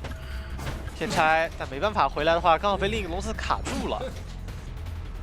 那这个点位挂上的话，求生者密码机甚至能够压好，就看东玄在开门战的一波处理了。现在可以多攒点愿力。对，东玄其实处理陈某人有一个好处，就是在于我挂在这里，你看男那台密码机的位置，哎，直接传送都很远，传送落地，想要看一下有没有机会。是的，打1刀是可以开的。那古董商这一段时间他就必须要先去救人，这台密码机是开不了的。而且男手里还有道具，得打出来才行。没错。那如果东玄这个位置可以把男打倒的话，还有一波上移的机会啊！看一下，也是得处理男，因为这一波过来，既然都打到他铲子了，还得倒，不然的话，到时候开门战还有个化险为夷，会很麻烦。哎呦，这一刀没有打到，很亏啊！还可以再钻一次，看一下铲子续出来了，传下的密码机能碰上吗？应该是来得及的。那这样的话，守墓人不会倒地，愿力值不太够了，而且开门战没有传送，求生者还能贴门。刚才那一刀其实是有机会能够打到，但东玄是原地停了一下，他没有选择往前进。可惜东玄现在在想最后一台密码机的位置，看一下传送来不及，他得肉身直接去管大门才行。是的，但是他可能也是想着能增多吧。如果说想保平的话，直接追守墓人就好了。这个位置拿到2名是承载，看一下。看一下，如果说能够把古董商给秒了，他还有一个去小门的机会吗？好像也没有了，因为守墓人已经贴到门上了。这一子哥打下去，回头这一波必须拿到刀，可以直接打倒。对于东玄来讲也是还比较求稳，主要是守墓人现在没道具了，他哪怕带着化险为夷也不敢过来救人。没错。而且地窖的位置是在大船那个方向啊。如果说地窖在双11或者说小船的话，其实就是回到一个势均力敌的状态。你没有跛脚羊，我也没有跛脚羊，是可以掏的。但主要是看看这手弓箭手吧，弓箭手跟幸运儿的一个配合能不能配合起来就是个问题，以及他中后期的一个续节奏能力吧。上一把其实东玄没有那么快能，如果说梦幻小迷在手语方面不给到求生者那么大的机会的话，就还行。看一下这个选点，想赌。但想想放在大船那手究竟是谁，还是求稳吧。那选到苞米地的话，这样迅儿就在脸上了。算是往小船。来看一下梦幻小迷这个选点是应该会往迅儿去了。对的，肯定是要把你这手不确定因素给压死的。是的。那可以看到远的一个拉点是选择往大门方向直接冲了，没有留在双11。对，这个拉点非常好。你看梦幻小迷这边耳鸣一直没起，不确定这个人究竟藏在哪里。那至少能确定的是没有反走往木屋去，所以他就正常往大门方向去找吧。对的，跟了一圈，你看前面幸运儿能够进到点里面去隐藏自己身形，你笼子还不好交。那终于开局追了30秒，终于碰上了，但是远已经许愿成功啊，许愿了一个怀表。对，看一下这块怀表有没有效果，这个距离还是拉得太远了，要回头去蹭这个怀表才行。对，但是这样的话其实是比较亏的，因为莫小明没有交自己的一个围容，他就先把表交了。对，你只能正常拖时间，消耗不了愿力。对你第二段表其实交不出来，或者交出来也没用。看一下手里这个飞轮效应，哎呦，直接贴到脸上去，能进板。哎呦，这里没有选择下板，莫小明头也很铁，直接跟回头击倒可以没问题，1分01秒击倒节奏，而且还把道具和飞轮全部逼出来了。是的，跟上一把的节奏差不多，但是有个点不同的就是信荣他下来是没有任何牵制能力的，他不像木偶师。对，而且这个位置也是可以去窥视者干扰一下中场密码机的，到时候大副回来修还不会修的那么舒服。再加上这块表交的还是比较早，看一下第二段能不能躲掉，躲掉之后就可以强压一下位置了。是的。这样的话还是有机会可以交出第3段，围容直接拆掉。还行，看一下这个位置直接给到必救。3段表一交，这样的话也拖了一些时间啊。但是对于伤害来讲，他打大副又是一个1/4的状态。对，后面续节奏可能就没那么舒服了，至少要打2刀嘛。是。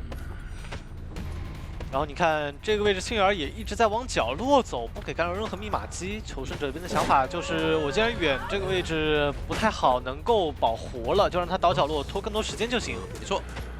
看一下观众效应要压起来，2维密码机修的能不能再快一点了？中场密码机你看一花是拆完眼之后再去修的，所以会修得很慢。而且相比起来的话，这一把是没有选择让 OB 位过来看一眼啊，这样的话密码机也会多一些。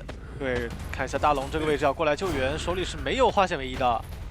要救还是很有压力的，回头拆龙直接拆掉，因为他们这把只带了2个化险为夷，而且幸儿也是带化险为夷那个人嘛。再补一个围容，再拖一个时间，直接给一刀吧。哦呦，这一刀压下来了，这一刀是没有用路易顶到啊。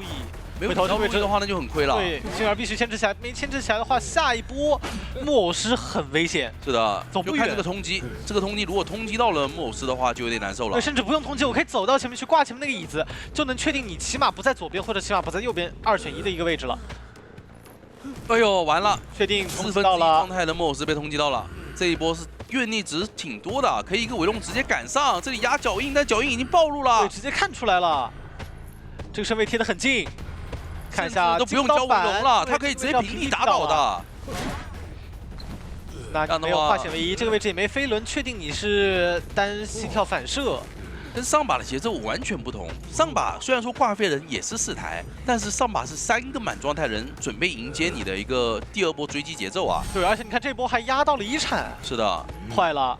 强行挂回来，场上没有化险为夷，没有办法再拖开这台遗产，而且一花道具要消耗干净了。对，又是一个提前交表，这样子来保证自己不会被逼救。可是这样的话能拖得了一时，拖不了一世。甚至说下一波我要是节奏好，我可以去处理泥花，再把你挂到回遗产的。第2段表，第3段表也逼出来了，续一刀，没有拿到，但是没关系，回头看一下，给一刀。那下一波大龙下来有路易，我可以不追，我可以追你一花。他可以先把救人位打倒，对，然后再去遗产，再去逼木偶师，这样的话能把外围的那个弓箭手也逼过来。是的。但看一下场上是这边直接给了窥视者，所以不想那么着急挂，先回头打一下木偶师状态，直接打，因为愿力值很多。这样的话呢更稳，主要也是能够把大副打成一个没道具加上没有自起。是的。等到开门战就有很多的一个效果了。前的一个预判，关键是大副走不远。对。这个地方你就算交自起，你跑不了多远。我可以追上去，立刻再把你打倒。对，现在大副只能往双11那个方向走，再往大船走，要是补那台密码机的话补不了。现在只能寄希望于大副到时候能够把人救下来。大船上密码机还在抖动，梦幻小迷要不要主动出击呢？找一下大副的位置，排到了吗？对，排到了，排到了。但是笼子没有包住，再赶紧再补一个小龙也没问题。是的，这个地方骗了一波翻到了，不过好像能背啊，这个笼子。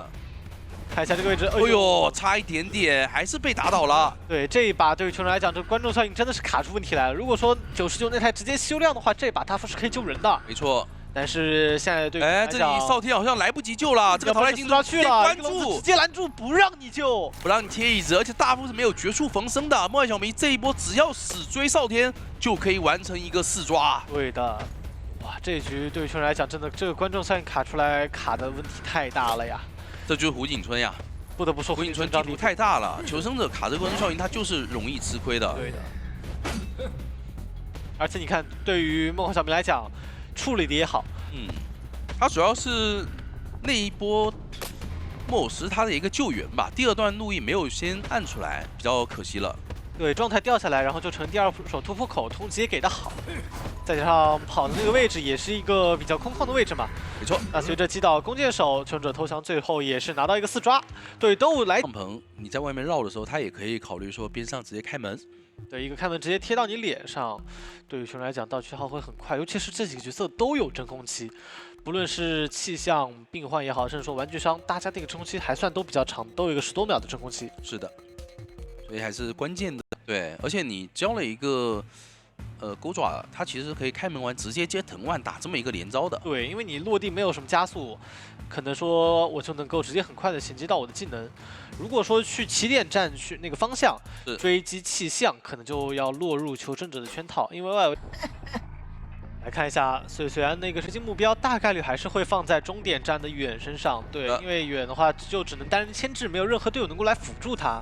开局先吸了一个自然交易，这样的话有一手藤蔓直接追击的说法。对，这个位置的话，对于虽来讲要去多攒一点充能才行。看一下开门，直接开门，那这个地方选择用钩爪翻2板1窗的一个位置。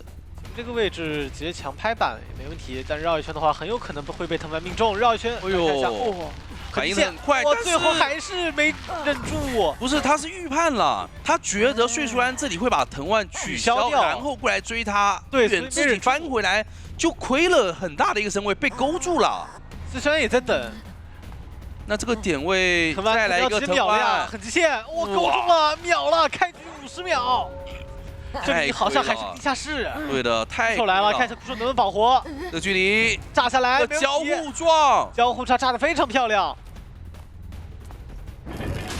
交移行，但手里没有藤蔓的充能，得开个门才行，或者说用藤蔓压一下点。是的，吸到了一波，但是这一波没有，还是勾到了，熟练度非常的高。对，挂回来拖了大概20秒钟的时间，把移形逼出来还行，对熊人来讲能接受。是的，库手这里再次过来，我还是个交互炸。没错，飞轮又翻了，可以，太帅了这个库手。这一边库手2个撞得非常的成功，原地拐还是勾到了病患。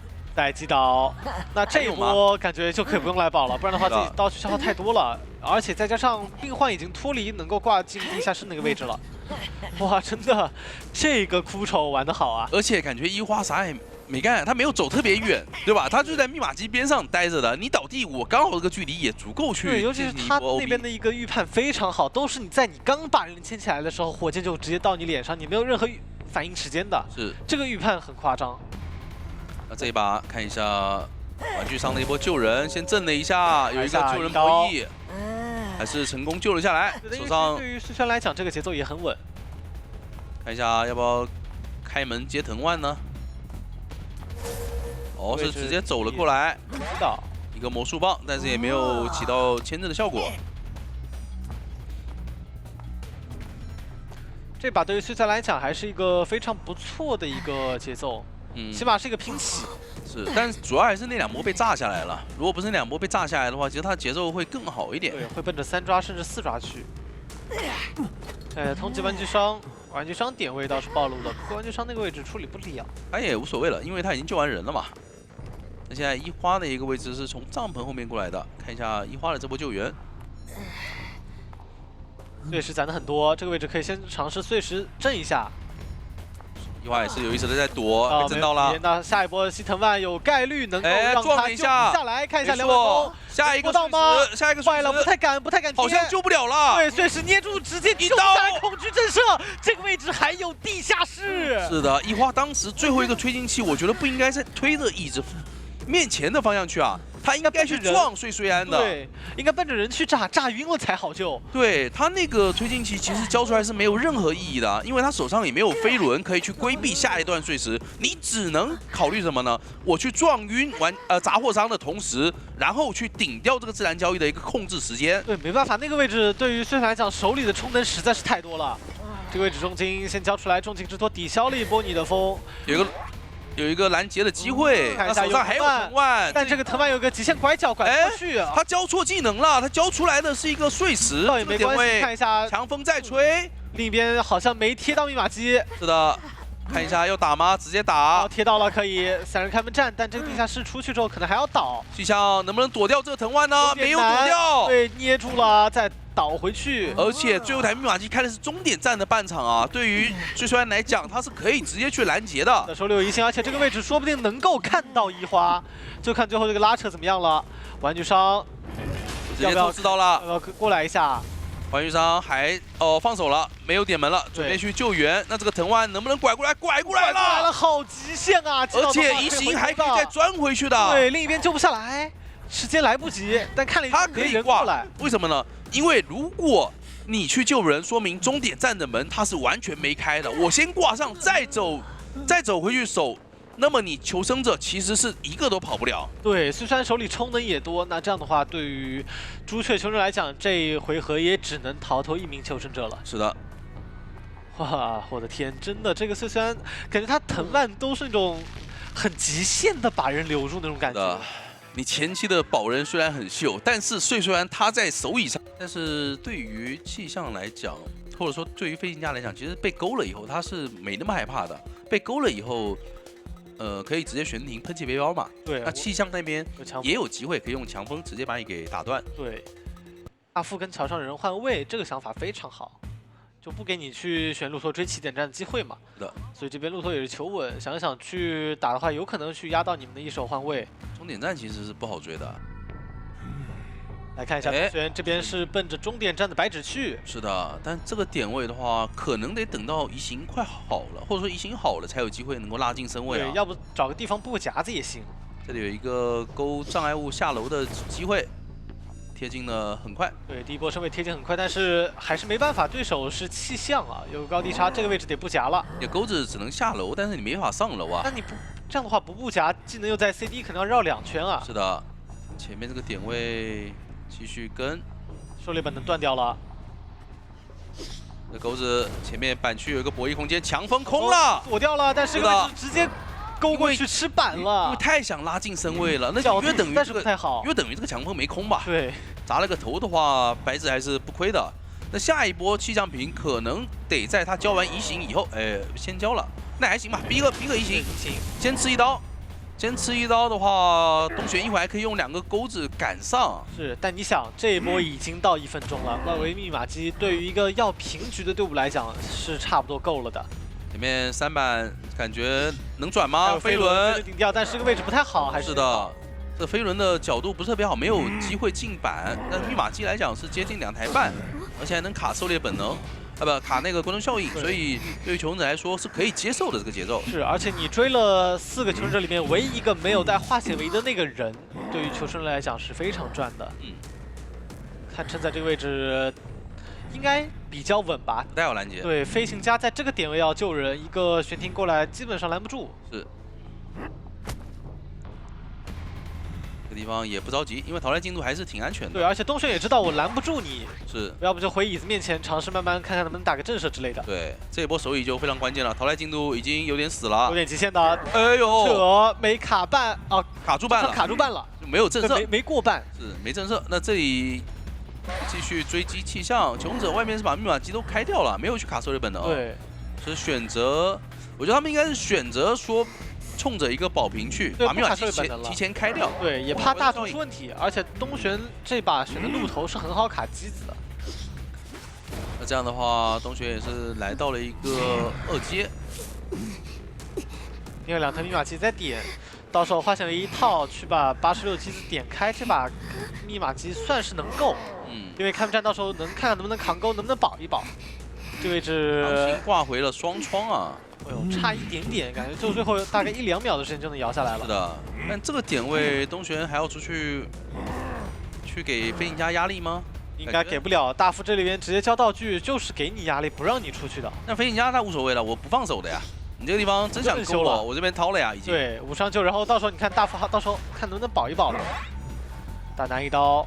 打一波大副，把自己的2阶钩给断了，那么他只能管机子了呀。要守机子了，因为你没有2阶钩，你是没有办法回去管气象的。对，其实东玄这个想法非常好，因为2个求生者都在脸上，并且他们其实对于一个2阶路头来讲，没有那么好的一个牵制空间的。勾直接把大副勾倒，而且这样的话，求生者这里是有一个3连密码机被管住了。对，能卡住机子。可是东玄想不到的是，求生者这把天赋带的非常稳健，带了3个化纤维衣啊。是的。如果是2个化纤维，感觉东玄这把是真有机会，但是3个化纤维就不一样了。这里找到了承载，哎，承载这里感觉救不了啊，出失误了，到脸上了。对的，预判失误了，有点直接勾倒。承载他的一个升空飞机背包。 他是先喷了一段，然后升空在空中停住了，对，他没有立刻喷。那这样的话，对于求生者来讲就有点危险了。火灾还有化纤维仪，这里感觉要不要利用化纤维仪把这台双窗给抢开？但是直接勾到空中去了，那就要奔着4抓去了。这是什么？哇，我刚感觉都没看到沉默人去摸椅子的那个动作，对，东玄就随便出了一勾就勾了个正射下来。但是飞行家这里摇了下来，大副已经过半，也不好这里也没法救人了。哎还踩了个夹子，夹子上说是。但是那一头可以看到气象是强行把大副掏了下来，大副还有一个表，这波大副是挂飞，气象也是挂飞，东玄随便留，要去找气象，气象手里是有飞轮的。 这个飞轮很关键，但直接被逼出来。是的，但是面对2阶的路头，其实飞轮也没有太好的办法了。对，仇恨中压命中之后就没什么转点空间了。这一把感觉打到后期，德物的求生者是完全乱了。通缉到了飞行家，3个人跑到了同一个方向。是，承载准备反向跑吗？他是被通缉的人，他反向跑。那这样的话又要被留在遗产了呀。 来，回来密码机旁边找人。哎呦，这个位置承载又到脸上了。是的，为什么不往桥对面直接冲呢？这样的话至少带离终点站的这个3连啊，哥们。但凡走远了，这台密码机不太很容易被守住。你倒在这个位置还是要守密码机的呀。本来说你往外面走，求生者手里有大副，大副有怀表，看能再救一波，救下来的话，密码机有机会能够去拖到最后一台打拉扯。现在连抢这台双窗密码机的资格都没有了，因为东玄他是可以切手失常的。对，不过你看南这个位置还躲得挺好，一般来说是很难排到这个位置，就在3站头上。是，但东玄哇，老练啊，太老练了。排到了这个地方，能不能找机会勾出来呢？ 其实不用找机会勾出来也可以，一直去卡他位置，他救不了人。是的，另一边沉默人必须得出来。对，但沉默人这个地方也没有敢贴过去，被东玄给架住了。现在南的第3段表交掉，其实他自己才是那个最危险的人，他可以主动去追南了。他必须得走了，他再不走的话很容易出问题。但这样他又不会把沉默人放出来，很难去抉择，真的。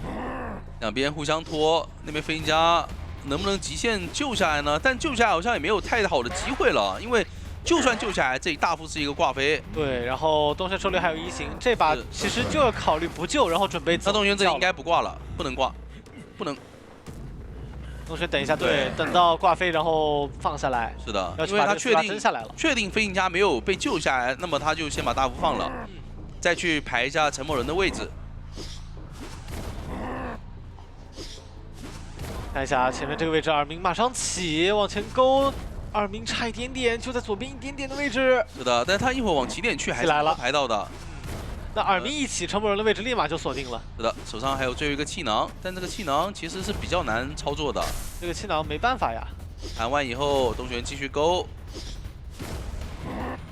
仇恨中压一直给压力，等到勾中命中击倒，没错，再把气囊一清。 大副只能去往角落走，看能不能摸点道具来操作了。其实他这里是可以直接往终点站去的，这边的这台密码机其实完全可以放给求生者去进行破译的。看看大副能摸出什么道具吧，摸根针说不定还能再拖一拖。看一下摸了个魔术棒，那就比较可惜了，没什么用。对，如果是针的话，感觉是能卡在角落里面扎一扎自己道具，扎一扎自己状态，然后就还得继续去翻道具。对。 但如果魔术棒的话就不太够了，他这个位置很容易要出压。东玄肯定是会先冲着箱子附近去排的，比如说帐篷角落的那个箱子，然后再去排终点的那个箱子。对，而且过来的话也是能再次锁定地窖的位置。是，确定地窖旁边你没有耳鸣，那你方向其实很明了了。对，他就是来确定一下你有没有在这边翻箱子，没有的话他再往终点方向去。对，我一个箱子慢慢排，总能排出你的位置的。2阶路头张地，哎，起耳鸣了。 那这个点位看一下，没有在终点里面，那应该就是确定在双窗附近了。南躲在角落，哇，他那个位置好无助啊，真的。道具也不太好。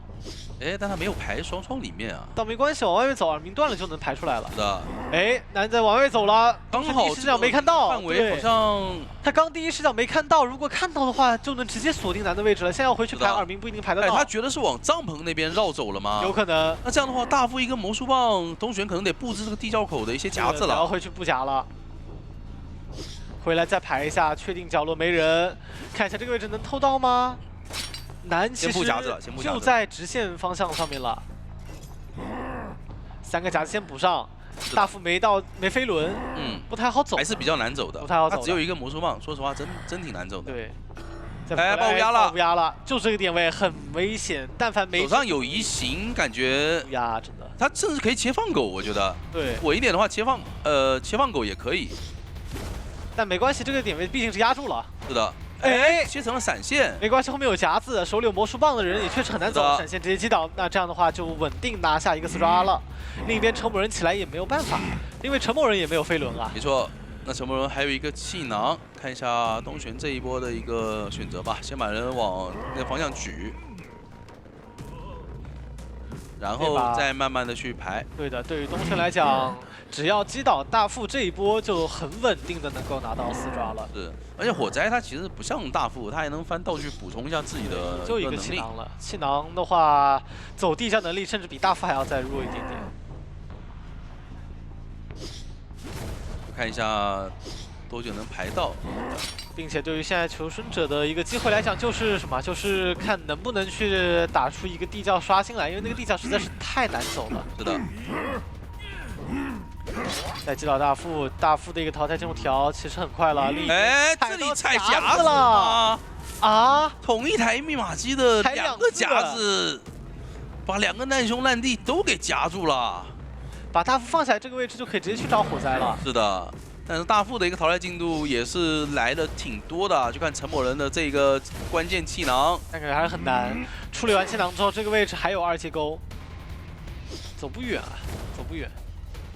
先补一个钩子，但是这个地方是不太好下去的，所以他换了一个角度。对，倒也没关系，这个时间是完全可以接受的，因为没错，地窖上面有夹子，再怎么样你总不可能是飞轮加上化险为夷。只有这个机会才能走，但是很可惜不是啊。直接勾了回来。那最终东玄是在月亮河上地图还给了德武一个4抓，说实话真有点没想到。对。这也是防止大副摇下来跳地窖啊，所以再次布了一个夹子。对，就一直在这摇，然后踩到夹子上面就行。没错。这样的话就可以直接原地打倒。击倒的话，而且就直接淘汰了嘛。没错，他就不会能够再出来动了。那随着拿下这个开门点都是很关键的那种什么双11那种小点位都是很关键的，都挺不错的。像是墓地这个点是唯一比较克杂货商点位，其他外围的话，杂货商藤蔓命中率稍微高一点，舞女也追不了，所以这边东玄选了一个很明智的想法，选择右下角。这样的话，我能够去直面你队伍当中最脆弱的核心，就是这手弓箭手。选到了 S 版的一个位置，如果说能够快速拉近。来看一下东玄这个点位选的非常好，往右手走要去找承载的弓箭手。弓箭手如果要绕大圈的话，感觉陈某人那个位置密码就不太好修啊。陈某人是原地蹲下了，他想着可能会从自己身边带过去。对，然后这样的话提前绕一圈过来看一下，没看到，那只能硬着头皮去找舞女追了。那还行吧，先把舞女的盒子处理掉嘛，这样的话也不亏。我前期等于是在逛街的途中。先把你的道具消耗了，而且我也能攒充能。对，可是这样的话，弓箭手那边密码就会修得很快啊。是，到时候墓地那个方向解冻了，求生者都往那个方向冲了。那他从独栋方向拦的话，其实是不太舒服的，因为独栋密码机是被封的，一定不会有求生者在这里。对，然后你看陈某人提前收到消息，直接走了。你这个位置想要快速进入追击节奏也难。没错。那找到了陈某人。看一下第一个钩爪，直接拉开距离，很好，很漂亮。没问题，开门来了一波反走，这样的话藤蔓能勾到吗？这个距离短了一点。是的。然后还请注意附近电车。哎，这里电车要来了，能震到吗？没有震到。第2个钩爪直接去转进了 S 版。哎呦，那这里再开一波门，碎石又躲掉了。这一波陈某人其实牵制还可以的，他把几波碎石全躲掉，就摁死你的一个平地一刀。对，这个位置还要再去找舞女，没问题，牵制很稳定啊。一星交出来，舞女这个时候是可以来扛的。看一下碎石，两个人都震到了，那被迫吃了一刀，手上还有一个藤蔓啊，病患拉不太走的。东玄直接交藤蔓，看一下能不能跟上吧。板子能下吗？还行，成功下掉了。但是再开一个门以后还是要倒地了。这一波陈某人的牵制是干扰了挺多队友的。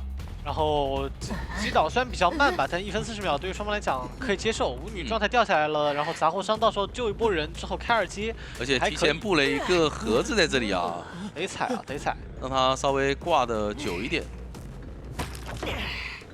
那这样的话，等于说又浪费掉了一个8音盒。对于后期来讲，舞女可能也没有太舒服的牵制空间了。是的。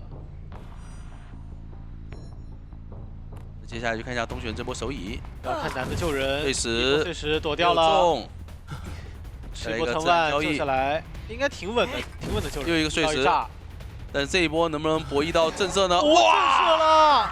震慑了！今天东玄的手椅太夸张了，上一把震慑，这把也打出震慑来了。那这个震慑相当于是把求者节奏直接打崩了。因为舞女救不了人，弓箭手得过来的话也没那么舒服。你看离得太远了，而且你过来的话，他是有可能被拦截的，大概率是救不到的。所以这个位置佣兵再一挂，这把还是要奔着4抓去。又续了一波快速的节奏啊！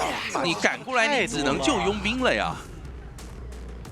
那现在的情况对东玄来说很好打，你这里来救人的人暴露了，那么中场的人一定是一个1/4状态的舞女，他是可以随便换节奏的。而且东玄现在底牌都还没交，一星又好了。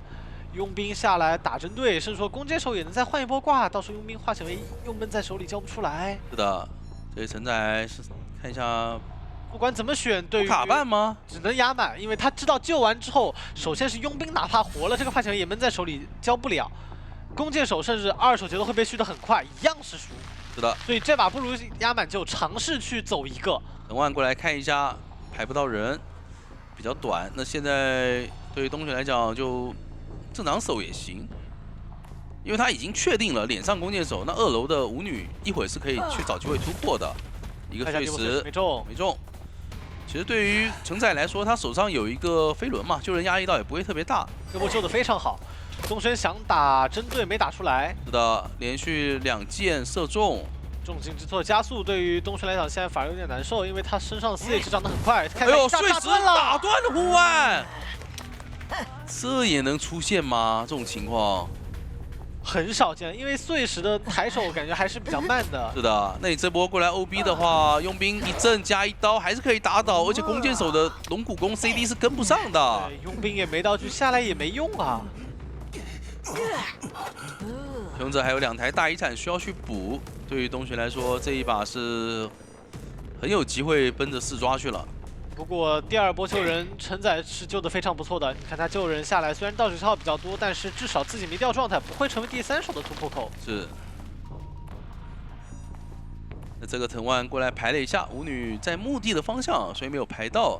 两边拉开，要去打最后一条密码机拉扯。没错。现在东玄也不急，可以攒充能，等到碰到人了直接秒了就好。是的，承载在破1独栋的密码机，东玄也有足够的时间去追他的，因为我这边只要追到弓箭手，外面的密码机一抖动，那个1/4状态的求生者他是随便可以去处理的。对，所以他一直在盯着外面的密码机，看一下有没有在抖动。现在东玄也不急，去收集外场信息就好了。看一下白纸那台密码机，点了很多，知道墓地的密码机在抖。那东玄可以尝试去追一追，深压一下承载了。没错。这里选择一个重金之托，给上一定的加速。哎，他没看到墓地的密码机在抖，看到那应该是对，那就比较可惜了。他甚至跑到了 S 板过来排人，这边也没耳鸣。那现在好了，弓箭手也不见了。这段时间其实还是给求生者破译了挺多的密码机的。对。因为前面是2台，一台30多，一台40多，现在破译了，直接到一台60多，一台80多。这个方向排错了，那求生者其实有机会能够尝试把密码机点亮了。对，有机会能够跑一个的。对，外面又多修了一台，那台密码机绝对干扰不到的。哎，不过他这一波是导致求生者也不知道监管者在哪了，所以来了以后有机会勾到，命中，那可以秒吗？秒掉了舞女。东玄应该是想求稳保3抓了。他不着急挂，他先把人离 S 版那台遗产先取得远一点，最好是挂到就牵到中场放下来，然后再去往另一边去方向排，只有独栋那个方向才会站人。那独栋的位置直接过去的话，他先排一下有没有往甲门走。舞女手里只有一个护腕啊，这个护腕应该是等到最后一波再起来交了。没错。这样的话，独栋没有耳鸣，他就大概能确定承载是往墓地方向去走的。而且他放下来舞女那个位置，承载是不太好摸的。是。看一下两个人汇合了，不会摸起来吧？坏了，东玄这边没第一时间预判到，想摸。对，那这样的话，等到白纸倒地，他的一个套进入条件会到60%左右。是的，所以这一波东玄选择先追一下承载，把承载状态压下来了。一个蓄力的龙骨弓，但承载的道具也已经不多了。再来后撤壁弩，开个门。这一把打的都很羞啊。是的，这里重金之托的效果已经过了，前面不太敢翻，怕吃碎石。碎石应该是稳定命中的，但是还能躲。没错，躲得非常的好，但是两个穷者怎么跑脸上跑一起了？同样的方向了，可以先去处理承载，因为舞女那个位置太边角了。是的，这也是非常果断，直接过来了，没有继续拐，直接把承载先打倒。看一下要不要移形直接过去处理呢？不着急，白纸离得很近，移形倒还没必要。手里还有个护腕，看一下这个护腕怎么交。这个换得要在这一波交出来了，不然的话可能没有下一波交的机会。没错，必须要拖够弓箭手交一个自起。看到交了藤蔓看到交了护腕，他藤蔓直接取消。然后再回去找机会把承载给挂上。另一边看到舞女去墓地，怎么说？那没进墓地，没去摸道具。是，他已经翻过墓地的箱子了。那个箱子打开以后就是那个藤蔓。应该就是要去独栋方向去摸了。东玄这边以为人在墓地，还要派墓地。这个时间差打出来了。没错。看一下舞女要摸箱子了，接到箱子能摸出个什么道具吧？不过这个位置东玄感觉回头能碰得到。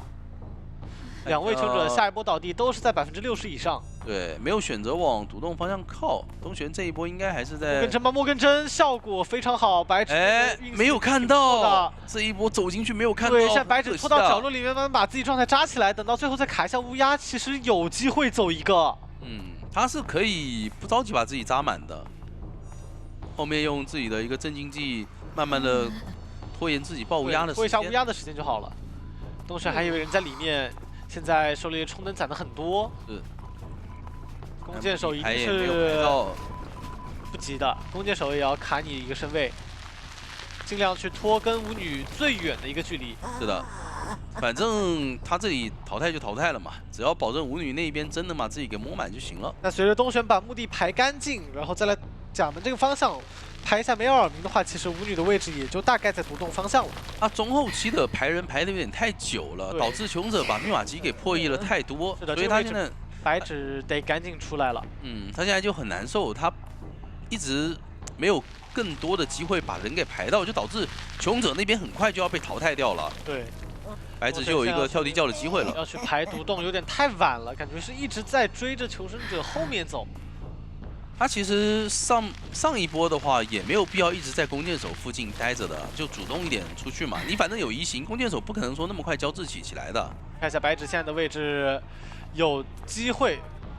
弓箭手这个时候交了一个自起，想帮忙吸引一下。对，弓箭手交这个自起，主要也是要去拖那个耳鸣时间。是的，被绕回来拿刀，炸一下一刀。这样的话，墓地里面的密码机是可以开掉的。喂，还有一台82的，而且弓箭手的那个淘汰进度，现在东学也不敢去追他。对，如果你把他给打倒的话，那么弓箭手是直接淘汰，所以他一定只能先把舞女处理掉，再回头来管承载，然后再移形去追舞女。是，舞女手里有自起，然后还有针，但针的话应该是没带医者，所以扎不满。现在就看承载能不能拖够舞女的一个自起时间了。但只需要往最角落去牵制，还有一个飞轮。但其实这里我觉得，先看一下这波牵制。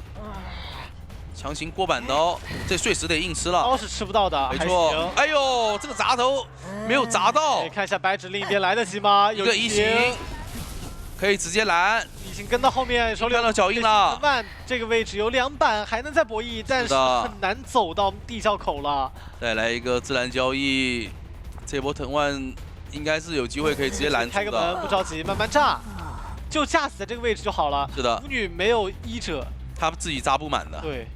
他只是在给东玄压力，但是对东玄来讲，慢慢攒充能嘛，不吃压力啊。是的，这地方我觉得他下一个攒个重金之托会不会好一点啊？哦，自然交易先封一下地面，台湾封一下就好了。那这样的话，东玄杂货商掏出来，再度拿。然后想一想，虽然蜡像师的一个手椅说法，感觉没那么多，得提前拦截上很多蜡才行。看一下前期的一个选点吧。然后也要看一下天赋，求生者这边应该是2个化险为起步，能选择红蝶河的方向了。如果选独栋方向的话，其实能追的人不多。选到了墓地里面，这样的话可以把人给赶出来，至少让你们先进不了墓地。对的，但是代价是求生者密码机会配的。来看一下，虽然这把一定要去奔着4抓去，而朱雀的求生者只需要逃脱1名求生者即可拿下大分。没错，那这里是选择开局追击大龙的飞行家，2位都在往中场走。对，中场的人有点太多了，远也得往外拉点。但远往外拉的话，它离能修那边看密码机在 S 栏那边面积就比较远了。没错，大龙直接是一个悬停喷进了墓地。对的，这样的话身上的蜡也不会特别多，想卡一波红光骗一下。这波卡红光算是卡到点身位了，绕到一点。那前面这个窗还没有解封，所以必须要去博弈墓地的长板了。不过在墓地这个位置真的好难上蜡，你看虽然它其实那个角度是对的，但就是最后一点点会被挡到。是的。这里的长墙算是整个地图比较多的地方了，蜡像是最难上蜡的地形就在这儿了。然后前面下一个背包交不交呢？大龙这个位置感觉是可以先不着急，是的，因为求稳嘛。而且虽然很细节的一个肥胖牛把人给拦在了板前面不让走，一个板封住，还好是翻了过去，板弹终于触发，但手里的道具不太好交啊。没错。哎，是反向拉了一波背包，想再进一个长板。看81的蜡进度很多了，很危险。哎呦，直接击倒，直接定住。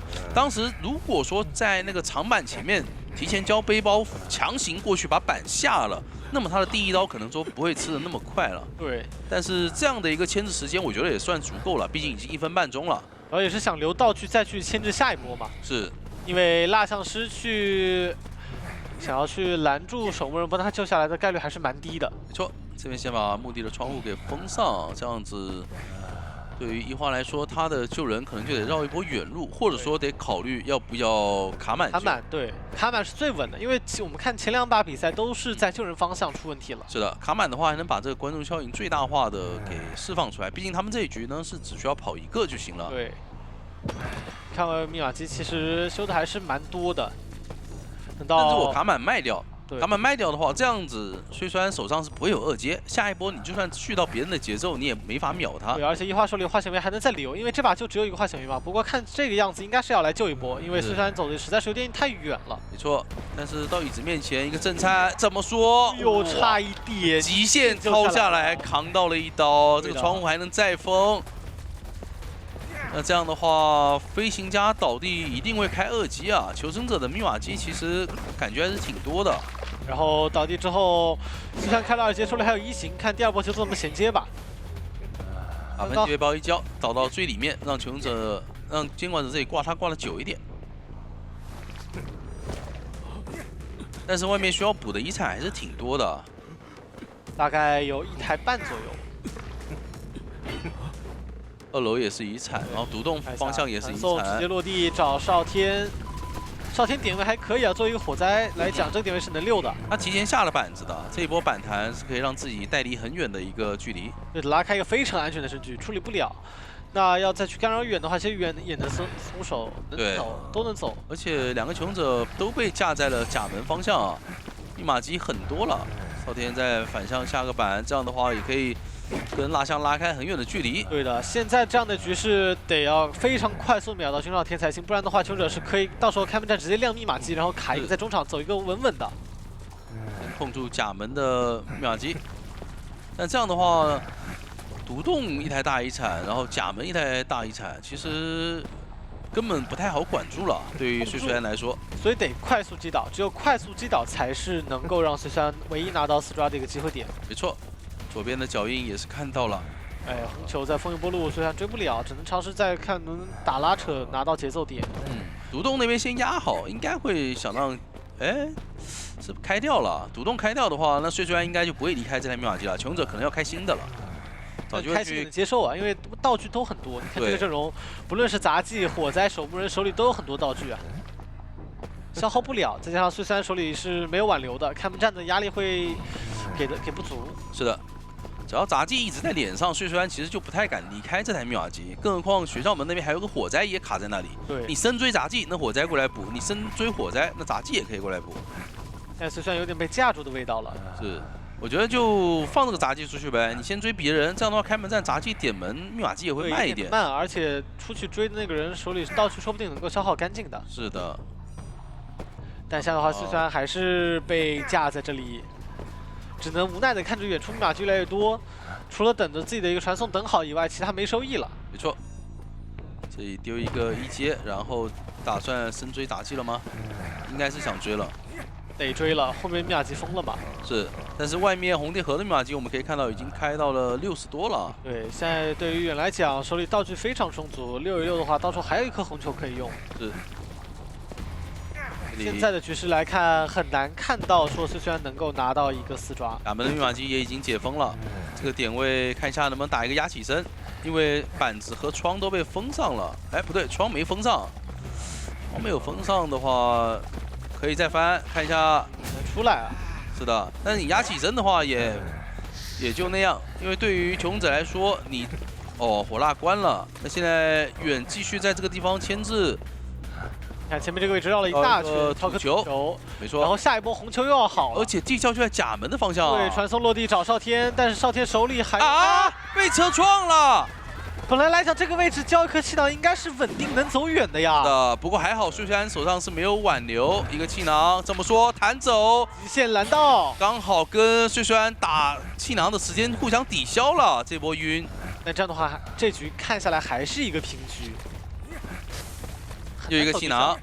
如果说刚刚军少天能够去躲到那波车，能够往前冲的话，感觉是有机会能走地窖的。是的，如果不被车撞的话，是有机会能走的。但被车撞了，就一点办法都没有了。这个地方基本上是要被架住，然后用一个2阶给打倒了。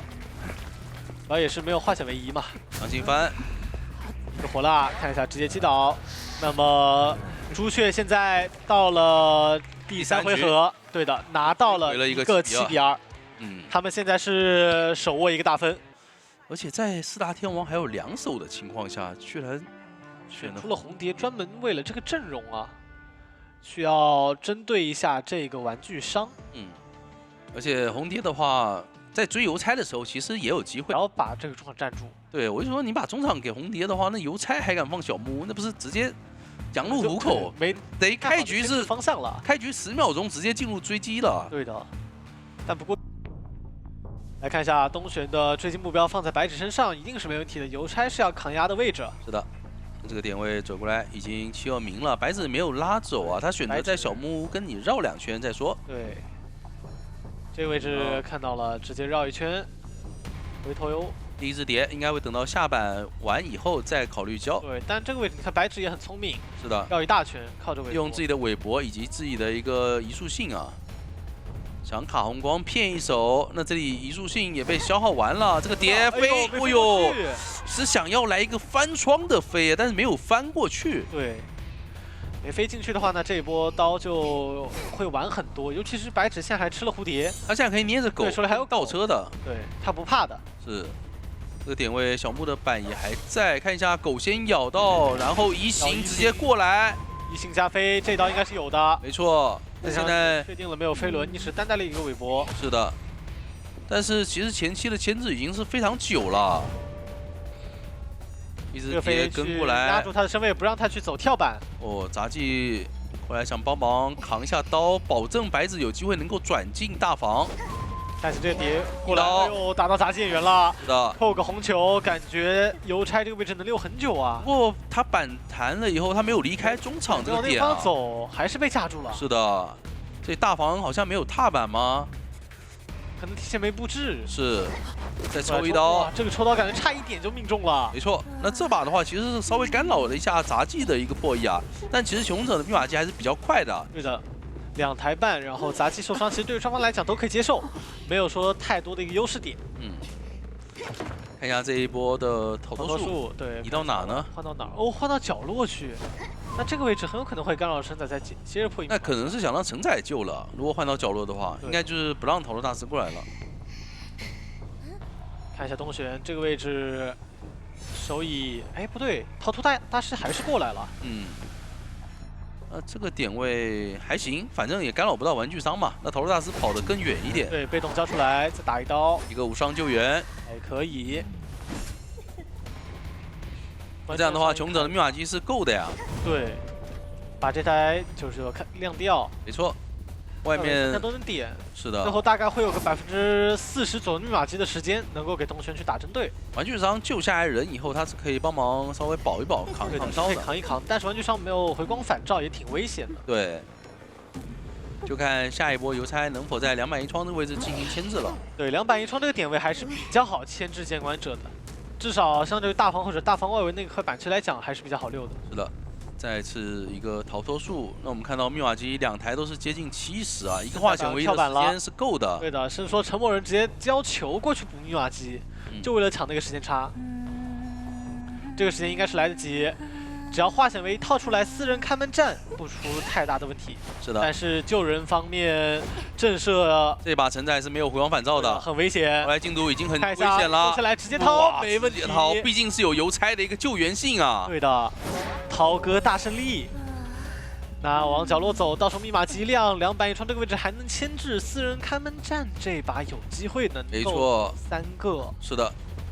直接头铁过板，那穷者砸头以后也是直接通电。对你也没机会能够压起身，这点想直接飞过来，但是勾直接打倒。那还有一个传送守门的说法，这把是有平面的。是的，穷者看一下那边2个门全部放手，根本没有人点。传送直接出，看一下脸上是有脚印的，但这个脚印离得很远。右边陈某人，左边是南，追谁呢？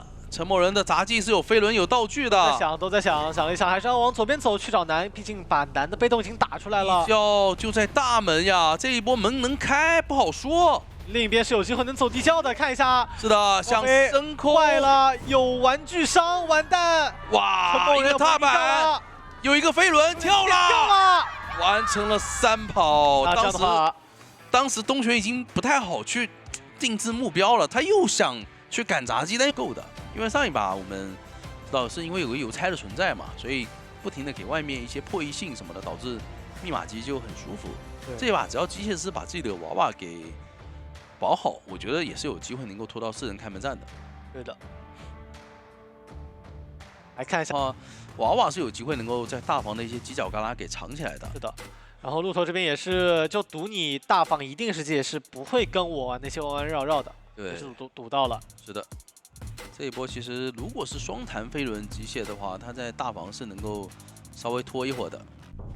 来看一下梦幻小迷这个位置直奔大房走。是的，那看一下大龙的位置没有上楼梯啊，是绕了一大圈，到外面先拉一圈。对，这个绕的方向倒是还挺精髓的，因为的话鹿头没有办法第一时间知道你的身位，他也不好放夹子。但是这个地方大龙也没有第一时间翻，所以还是被拉近了一点身位的。这个身距还算比较近，看下一波博弈要直接博弈钩子了。那看大龙这个走位，应该是想用娃娃去尝试扛刀了。是的，娃娃放出来，但是没有扛到，可以过来砸个头。这地方砸个头，再回到大房去进行一个牵制，还是挺舒服的。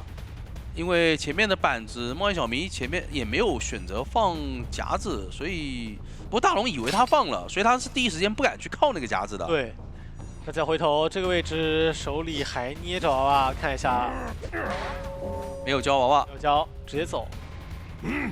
那这个钩子配合一定还能再拖一波时间，看一下钩子能命中吗？钩子选择拉障碍物，那只能到前面的一个长板里面去卡着了。再绕一圈，这个时间已经到1分多了。完了，但是这边板子已经下掉。要看这个位置怎么样博弈娃娃，但是机械师范围很慢的，直接打了一个震慑。这一波娃娃没有放在外面，还是比较可惜的。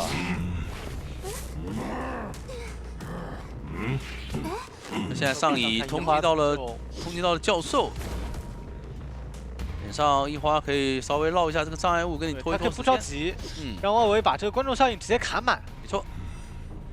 那下一波机械师被掏下来的话，鹿头是可以直接开2阶的。对于梦幻小迷来说，前期的一个节奏还是比较不错。对的，一个无伤掏下来以后再扛一刀。这样的话，这个钩子看一下能防吗？并没有帮忙。哎，这一刀居然打到娃娃上面了。这刀能扛到倒是挺出乎意料的。是的，比较可惜。看一下回头再布个夹子，大龙这个点位没方向走了，得少天过来保一保。一棍，但没把钩子打断。没错，还能在2阶钩接着慢慢来。再帮忙打一棍，前面勾到古董商，要不先打呢？不打古董商，钩子已经交掉了。那大龙这一波是可以强行转的。对，看一下想打针对，但是打到墙上了。哎，弹刀了。那这个板弹可以帮助大龙进到前面的2板。对，但这个位置招了一下吗？他觉得钩子 CD 好了，所以他不敢直接转进去。对，但这样的话，其实我觉得没必要，直接往外面冲就好了。他当时如果强行转进去的话，钩子是没好的。一个放下来，再补一消，前面可以强行翻。那这样时间也拖了很久啊。2挂下来的机械师保到了最后的2台密码机，只需要补2台了。对，到时候教授再救一波，教授再来接着陪跑就好了。时间是有机会能够拖到3人开幕战的。没错，因为机械师这把是有带回光返照的，就看古董商回去补密码机来不来得及了。看一下远那个走位，哇，很角落的位置拍不到。是的，已经来到大门了，贴到椅子面前，点位先放一个鳞片，一刀打到了教授身上，这里要帮忙扛刀不？得要扛的，得要陪跑的。提前下板，但是密码机差的还是有点多啊。有台39的，得要陪跑，甚至说扛到1到2钩才行，拖的时间要比较长才可以。一个反弹的机会，但是梦幻小明这一钩空了是有点可惜的。梦幻小明他也怕勾到远，对，怕拖到时间。那现在我觉得真的可以直接勾过去的。大龙可以转进前面的集装箱。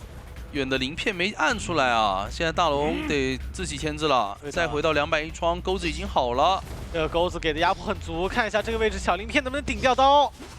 还在躲，左边不敢去，只能往右边走，一刀直接打倒。密码机其实就差几%而已啊！感觉如果说这个小鳞片扛到刀的话，往前面冲2步，再吃个擦刀，时间是够的。是的，非常的可惜，只能说。那这样的话，一华那边交出了护腕去点最后台遗产，能直接亮了。那现在对于梦幻小明来说，这把还有多抓的机会，看一下能不能快速的把脸上的教授给处理掉，因为他底牌还在的。还有鳞片，看这个鳞片吧，地窖就在脸上，挺危险的。要不先去地窖上面去补2个鳞片呢？是的，去补2个夹子。弹了一波，成功弹到，但是没有飞轮啊。要求稳的话，去补夹子吧。他不太确定这个地窖在不在这里吧？那边门马上开了，在地窖上等着，想骗刀，但是往外走了。梦幻小明直接跟上一刀打倒。那这样的话就爆平了。斗武的话，在第4回合，对手选图还能拿到一个5比3，把大分抢下来。喧嚣点出来，就要奔着看看有没有能够去终结比赛的机会去了。因为喧嚣这个角色滚雪球能力实在是很强，求生者一旦有一波节奏没防住，可能给喧嚣开一波2阶，一旦倒地。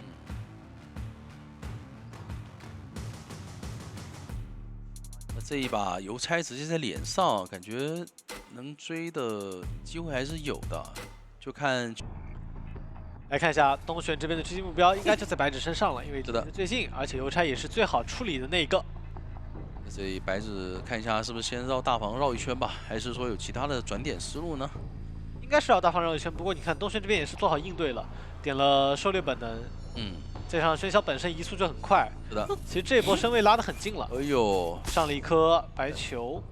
第2段的话也是直接取消，而且还是卡了这个狩猎本能继续跟。对，赚的很多。其实等到第2波贴脸，手里的一个双惊喜又好了。没错。那白纸前面这块板子可能得有一定的博弈，是把狗放了，但没有咬到。哎，回头咬的时候咬到了。板回来的时候咬到了吗？对。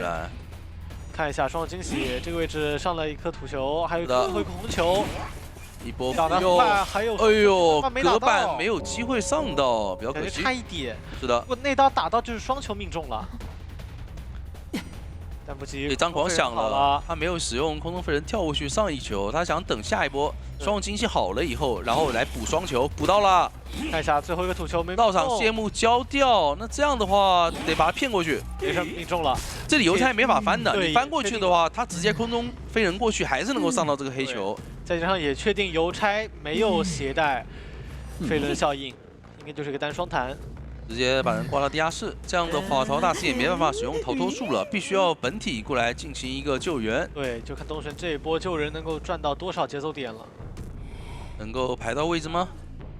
应该是知道已经贴上来了。对，他中间的位置是杂技。对，双惊哦喜，这里应该是可以指到，但指到好像还是地下室的人，嗯，没那么近。看一下这个位置，被动肯定是要被打出来的。没错。但是打出来的话，掏人压力也不是特别大。到场羡慕没打到，顶着这个3个球直接强行打，这样的话要不要再回去摊呢？应该不摊了。对，不敢摊了。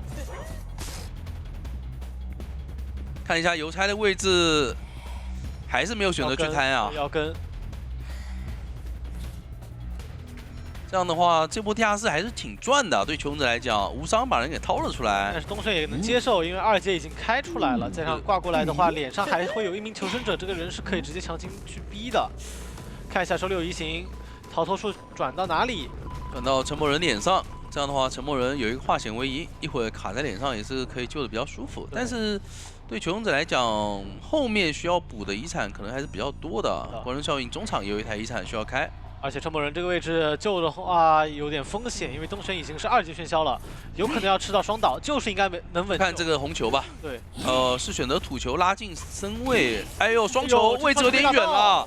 那慢了一点，应该还是要有双倒，但是这样的话深点会拖一拖。哎呦，一只狗咬到，没有机会打沉默人。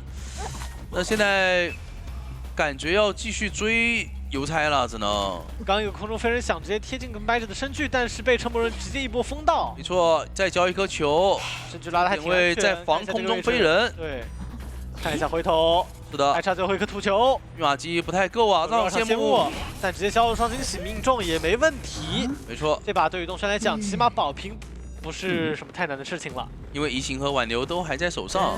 是说沉默人还在脸上，虽然没吃到通缉，但能不能猜一下呢？想移形直接到拉队员，那大房这台密码机是骗你的，是压好的密码机。东玄有点中招了，开门战应该是不太会有移形了。是。但这个点位直接上到了双球，不过南这边大房的密码机好像没开掉吧？没贴过来，没开，没开。对他移形过来的时候没有开。哦，不是压好的，大房是少的91的那台。对，还要再补一会儿。隔窗刀打倒，好像还没碰上。对，还有一个手艺的机会。选择把人往中场方向举，往角落挂，这样的话能够猜到你要来救人的方向。看一下这波一个逃脱术，没有交逃脱术，没有交。回头应该是正常准备让拉队员过来救。这样的话，拉队员提前下一个板子。这样的话，头大师双弹是可以在下以后用上的。在外面绕2圈，想去把东玄的这个双击雨骗出来，但东玄捏得很死，就是要用来打针对。是的。看南这个位置下来，双惊喜直接命中，看下一波能牵起来，哇！那有点难受了，这密码机开慢了。对的，应该是就还直接是的亮，但是这个时间亮的好像稍微还是慢了一点点。没有光反照被打到了针对。逃脱术再换一波椅子换到最里面，但是中场的沉默人要暴露了。那我感觉这样的话，是不是应该让拉队员跟着叠基地啊？就你帮忙扛刀，然后跟着叠基地会好一点。就现在看样子应该是准备走一个了。是的，要去再把这个平局争下来有点太困难了，因为移形马上就好了。没错，看一下沉默人有没有机会操作一下。哎呦，一刀直接打倒，地窖的位置在狮子楼的方向，有点远。拉队员刚刚是想去救，但现在没第一时间贴到门旁边。他看来放手了。对，那东玄这边能不能？好像也没有机会了。一个移形往门口走。那这样的话也是撑在逃出庄园。是的。那我的求生者走了一名求生者没问题。那现在服务的监管者就这2个角色一旦有一个在场，他就很难撕，尤其是邮差。邮差的看门性让守夜人这个角色在开门战基本上是你秒了人，你也开门战留不了。门也能点开。对。然后在手椅方面就更别说了，只要有人贴门，你守夜人哪怕开门战能秒人，能压起身一脚。这个点位是最好赌古董商的，我估计啊，这把守夜人有可能要带兴奋去针对古董商，因为其他角色他没机会针对，不论是带移形、带闪现，处理节奏来讲都没那么稳定。那这样的话，封窗可能就要去。来吧，进入对局看一下，这把带的兴奋，但是没有第一时间去找古董商吗？位置还是得往右边走，对，他不想去少天。他是给了个假视野，让大房那个方向的人看到一个假视野，然后从而想把古董商调回来，但其实中场还有眼啊。没错，但他这样的话，再去找古董商能够卡到一个比较不错的位置进行牵制了。 估计君少天也知道要来找我，大概率就是带兴奋了。但是你看，这就是你前期一旦去绕，你就很难找到人的一个弊端。对他以为是躲在这边的2楼，但是其实节奏已经很难受了。对，这边是个1花在卡着你，那相当于你手里带着兴奋没用。这个兴奋相当于是你只要不找君少天就烂在手里了。现在看一下，再回来还能看得到吗？小黄的密码机是没有抖动的，但是这里拐弯处可以看到君少天在破译的。坏了，没看，没注意去看。那这样的话卡一下，手里本能要去找这边的大龙了。大龙魔术师可追，但是兴奋完全没用啊。没有兴奋只能守夜人追击起来真的很麻烦。他只能留着一会古董商来 OB 的时候。对。但是求生者这一把只需要跑一个，他甚至可能不来 OB 的。 然后过来一看，这个大龙带的是膝跳反射，守夜人最讨厌的膝跳反射了。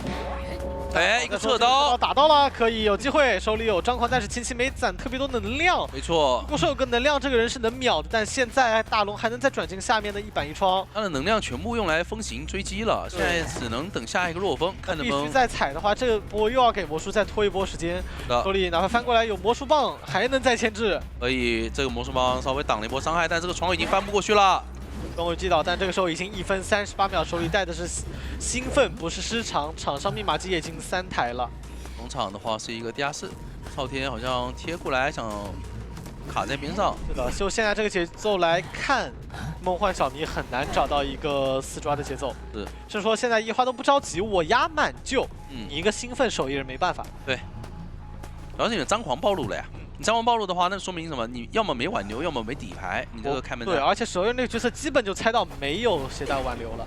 那我魔术师压满就最后一个魔术棒，你能溜就溜，溜不了倒个角落，能把时间拖出来就可以了。这样观众效应可以最大化的一个发挥。对，然后再考虑一下，到时候外围最好是古董商跟邮差都别修，这样的话让梦幻小迷的底牌再逼出来，其实这一把对于梦幻小迷来讲就基本上没有特别多的一个机会了。是的，过半以后直接出来逼1花，他不怕的。 就是旁边君少天也在，对这个位置的话，他是可以不救的。这样的话，省下佣兵的一个化险为夷，开门战说不定有机会3人3炮。现在让佣兵去找人补状态，古董商一旦救人，然后立马隐身，这把古董商不用再出来溜了。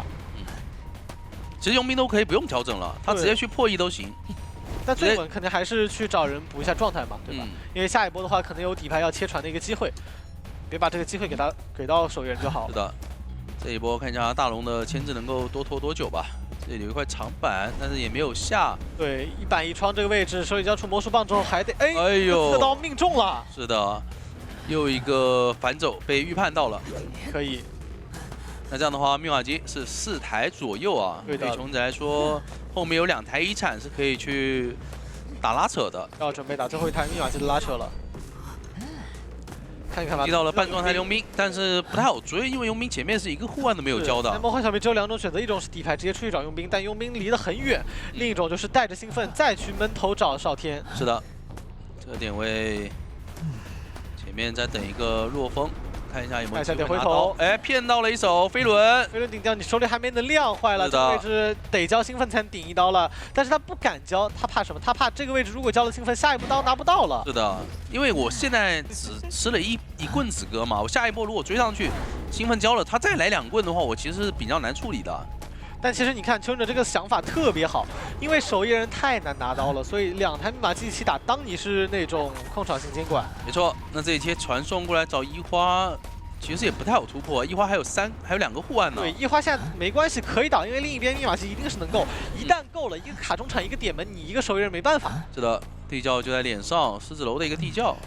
这边看一下梦幻小迷，他得非常快的处理掉1花，得闷到1花的道具才行。但是1花不会打这个机会，一旦距离拉近，我立马交道具，你没有机会能够靠近我的。没错，2块板子一起下，必须踩1块，再拖一波神。那外围的密码机已经够了。是的，这个位置再吃1刀可以准备亮了。哦呦，还盖到了，可以通电了。毕竟张狂跟底牌都暴露了，现在满状态的。佣兵你其实是不太好管的。看他们站，佣兵身上也有地窖星啊，佣兵到时候点门也点得快，你甚至说你这个时候邮差跟赵天分开，你只能追一个，没错，来不及。我感觉刚才强点这个门是能点开的，毕竟是有开门信的。你看远这个时候直接在给压力了，现在又重新回来点，其实当时不放手，这个门是肯定能开的，100%能开的。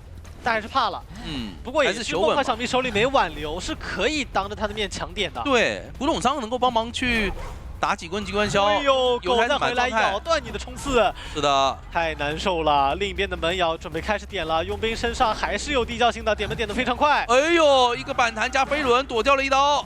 但这个位置还是吃掉梦幻小明一个能量，没有这个能量，不对，另一边的门点开了，闪门开了，那这一波佣兵可以救人套搏命的，梦幻小明不能挂门口。来救的，两边的门都在点，少天那边门一旦管了，佣兵能够幻小明套出来，还是有机会3跑。是的，是的，这把对于梦幻小明来讲太难受了。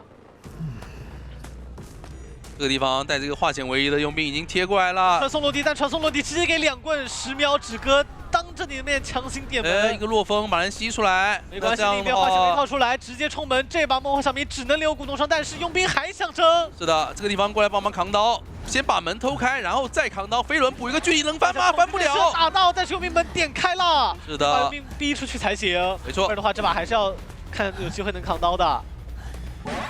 先拿一刀，但是队友那边应该也是准备要出门了，想打一个平局。 那这样的话，保下平局，就让我们恭喜朱雀获得本场比赛的胜利，并且他们拿到了通向明天附加赛的门票。是的，就看他们在明天对阵成都积极的时候，能不能再杀出他们的重围了。是的，哇，今天这一场确实对他们来讲也是非常的不容易啊！前期上来先落后了1分的情况下。